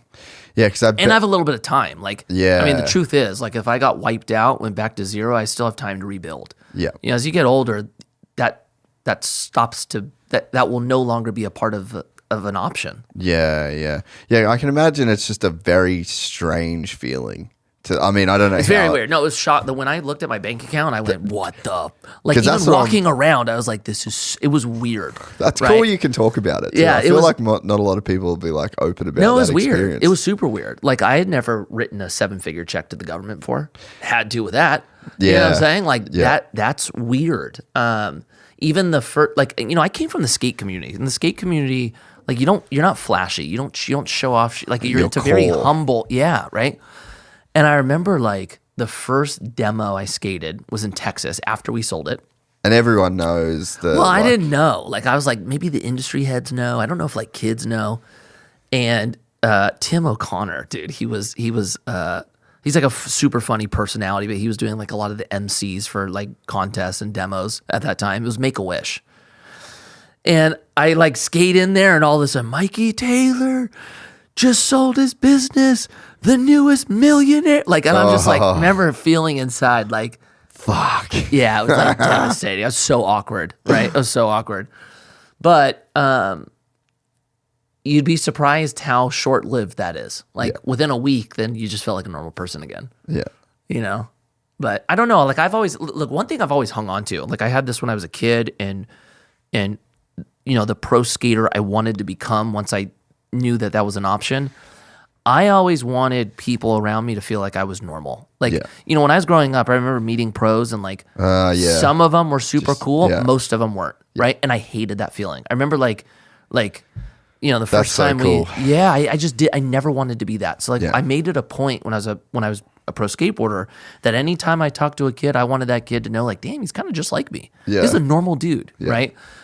I always want to be that. Like, I would be really upset if I ever turned into that person that I didn't want to become. And now it's not skateboarding; it's just more in line with business. Like, the more successful I get, I don't want that to lead to becoming more out of touch. Yeah. Because I always think, and like I could imagine it being like you get the cheat codes to the video game, and then the game kind of becomes boring. So it's like, but if you stayed, I guess that like the mentality that you won, then you don't have to do anything anymore, and it's like it's good now. It would just be like playing Tony Hawk with every I don't know what the thing. I do. I think that would be the case if I was still in the industry. Like, for me, how I work, I like setting the goal. Yeah, but you just went completely in a different place where you were just like at the ground. Yeah, it's almost like I didn't win anymore. Now I'm like, I picked a new game and I'm level 1. So that was actually a big reason why I moved out of the craft beer space, and why God willing, we eventually sell Commune Capital. I will not be in real estate after that. I will pick something completely different. Like, I want to be back in the journey of, here's where I want to get. I'm back at level 1, and I've got to go through every freaking level to get there because I really enjoy that process. Yeah, there's something that it forces you to become humble again because now you don't know this, and you got to be amongst everyone else who's above you now, right? Yeah. Like, it's a shitty feeling at sometimes, but a very rewarding and important feeling as well, right? Like, even with when I ran for city council, like, I remember, like, I had to knock on doors. I did not want to knock on doors. I did not want to do that. Right? It's very uncomfortable. And I remember, like, one day I'm knocking on a door, nobody answers. I walk up and there's a car pulls up next to me. He goes, "Mikey?"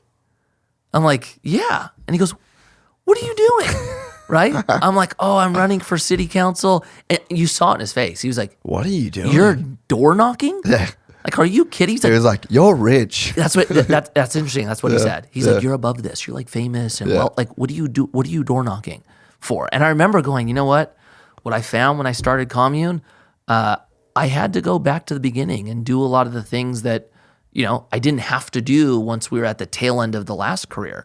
And like, dude, if I want to win, I can't just like run around going, I'm this, so I'm going to win. Like, You got to go get in the trenches. Yeah. And this is getting back in the trenches. And like, dude, it's humbling. Like knocking on a door, like, hey, I'm running, close. Like, you know? Yeah. But I think that is what hopefully keeps me to the place where I ultimately want to be. Yeah. Which is like, I'm still just like a normal freaking person. Yeah, you know? yeah. Yeah, well, and it's like, starting a new game. Yeah. Because, once you get the cheat codes. It's boring. It becomes boring. Yeah. That's right. And you see that in people. Right. You know, and it's one of the things I look for in people. It's one of the things I love the most is when I find a person that's just fucking won the game. Right. And they're just the nicest people. And again, they're just sitting on a like tractor that too, yeah. and they're just mowing around their avocado trees. And it's like they've lived it. They've done it. They've stayed in the best hotels. They've flown in the private. They've done all the things that you're supposed to do. And then they're just like, it ain't it. I love that. I like that too. And it's just cool. Like your way of actually dealing with that was to just start a new thing, start a new game. Yeah, and it's just enjoyable too. Like I, when we were earlier talking about challenges, like I like the challenges when I have the goal that I'm trying to hit. And that is where I thrive. Like, having to figure out how to do something I enjoy. Once I figure it out, I'm not very great actually. Like I don't lose interest. Like, I'm kind of like you would never want to work with me. Like, just like that's actually a good thing to like put out there. If you ever want to do anything with me that I'm not interested in, don't do it. I'm a terrible partner. Yeah. You got to make sure, like, if I'm on board, I'm gonna be a savage. Yeah. If I'm not, I'm the complete opposite. Well, it's like they're saying, if it's not a fuck yes, it's a fuck no. Yeah, that's right. It's nuke or nothing. It's so true to be in that mind space. I had last year. I got a massive opportunity. It would have been one of those where it's like you'd get half of this thing and you'd have more money in your bank account that you've ever had in your life up to this point. And I basically said to my buddy, and I was like, I know you, and you don't want to do this. Guess what? Totally. I don't want to fucking do this either because this is not how this stuff's going to go down. It sucked so much in the position that I was in, and like we were living in Dubai, and I thought I was just literally watching my fucking bank account just with just and I was like, I've made the biggest mistake. Like I fully shit the bed on all this. And then I just got given a plate that would have just solved all of it. And I had to sit there and just say no. But it was for that exact I fully I knew my friend. Yep. I knew him and I would do business with him in a heartbeat. We were actually trying to work on something else in conjunction with it. Right. But it was just like, that's not the thing, bro. Right. Like, that's not your thing. I know it. And I'm just not going to be the guy that's calling you, wanting you to do the thing you're not going to do. It's wise. That's wise. It was hard. Yeah. Yeah. Totally. Yeah. So what's coming up for you in the next few months? Doing the Christmas thing, obviously, and taking some time off? No. We're going to do Christmas. We're going to do New Year's, and then we're going to have a very busy year. Yeah. 2024 for sure, and I'm probably expecting 2025 to be probably two of the busier years of my life. And in what sense? Like, what do you see coming up that you're gonna have to navigate? Yeah, so basically, my business, we're in multifamily and storage on the commercial real estate side, and how it works when there's a lot of deals out there, there's not a lot of capital. And when there's a lot of capital, there's no deals. That's always the lever, right? Yeah. And right now, we're in one of those moments where there's a lot of deals and capital is pulled back. And I believe that it's in these times where you really have the opportunity to grow. This is where you take market share when it's hard for everyone else, right? Yep. And so in that, we are going after the deals that we can do as hard as we can at a time where it's harder to raise capital. Like we're probably working 3 times as hard to raise the same dollar. Yeah. But I think what we do over the next 2 years impacts us significantly over the next 10. So I'm convinced that this is one of those moments to go all in on, and so our business is going all in on it. Yeah. Which means it's going to be tired. I'm going to be tired. Yeah. 4 kids. 4 kids. Yeah. 11, 9, 3, and 16 months. Oh. Yep. So that's busy. Once my youngest she's still not sleeping through the night. Once she starts sleeping through the night, I'll have more energy. I don't do well tossing and turning throughout the night. So that'll be a big bump. City council, I have a grasp on now. Like the city council is just now part of my. So what's your role there? So we didn't even really fully go City into council, basically, we vote on what the policy is going to become. We're the policy makers ultimately. So we create a policy, or vote on a policy, and then the staff implements it, or creates the law and then implements it. So it's almost like think of it as a board member of a company. But for a community instead of a company. That's probably the best way to look at it. Yeah. A lot of it is real estate focus, a lot of land use designation, what we do with real estate. But there's a whole staff that does the day-to-day. So from a time standpoint, it's not that. It's just big decision kind of. It's big decisions, yeah, exactly. And then everything else is the business. Yeah. And then social media. That's the only thing about it that feels like a side hustle that, I don't, it just has always been a thing to help with the business I'm doing, but it's never been the business. Yeah. So sometimes it feels like I have 3 jobs, but that's basically it. You kind of need that though. I mean, I have you get torn in business, I think, where it's like you get 80% of your results from 20% of where you spend your time. Yeah, that's right. That's and right. to me, it's like, this is where I make my money. Right. I sit here, I do the podcast, I have great people on, Right. and then there's a process that you go through. Right. But I love doing bike builds, and I love doing races, and I love traveling and filming, and all that shit costs me money. Yeah, and that's right. That's right. That's kind of, it feels like my side hustle. So I guess I can relate on that. But that's sometimes you just got to do the thing that 100%. you love to do. 100%. So it's going to be a busy one. It'll be more busy for us on the capital raise. Capital raising is going to be the main focus this year. Yeah. Yeah. So I want to go after it. Look, if I can go back, like 2008, I didn't have a business. Yes. If I could be back in 2008, I'd go all in on one thing. I was just still skating back then. Yeah. There's something that is different about 2008, but for multifamily, it feels like 2008. Really? Yeah. Multifamily didn't move like single family. Like when you talk real estate, a lot of people go, oh, like houses. Yeah. Right? That's not how real estate more. works, right? Yeah. Multifamily didn't really move that gnarly in 2008. It wasn't like single family. And so, but it was significant to be able to buy something at 10% discount or so. That was good. So I really want to just grab, really want to go grab right now. I love it. Yeah, so we're going after it. So, I love it. I'll get more comments about me looking tired, but just know I am tired because I've attempted to do a lot. Yeah. Well, I've absolutely loved this, mate. We just did 3 hours. Heck yeah, I appreciate that. I would love to do this again more often. You let me know when. Just free, open conversation with a smart dude. I love it. So. I appreciate it. Heck yeah. Sweet. We'll do it again. We're excited to announce the launch of our new membership site, gypsytales.com. packed with exclusive content and perks that you won't find anywhere else. This is your chance to become a part of the Gypsy Gang. And as a special bonus, if you sign up to an annual membership, you'll be entered into the draw to win our custom-built TC125. Gypsy Gang.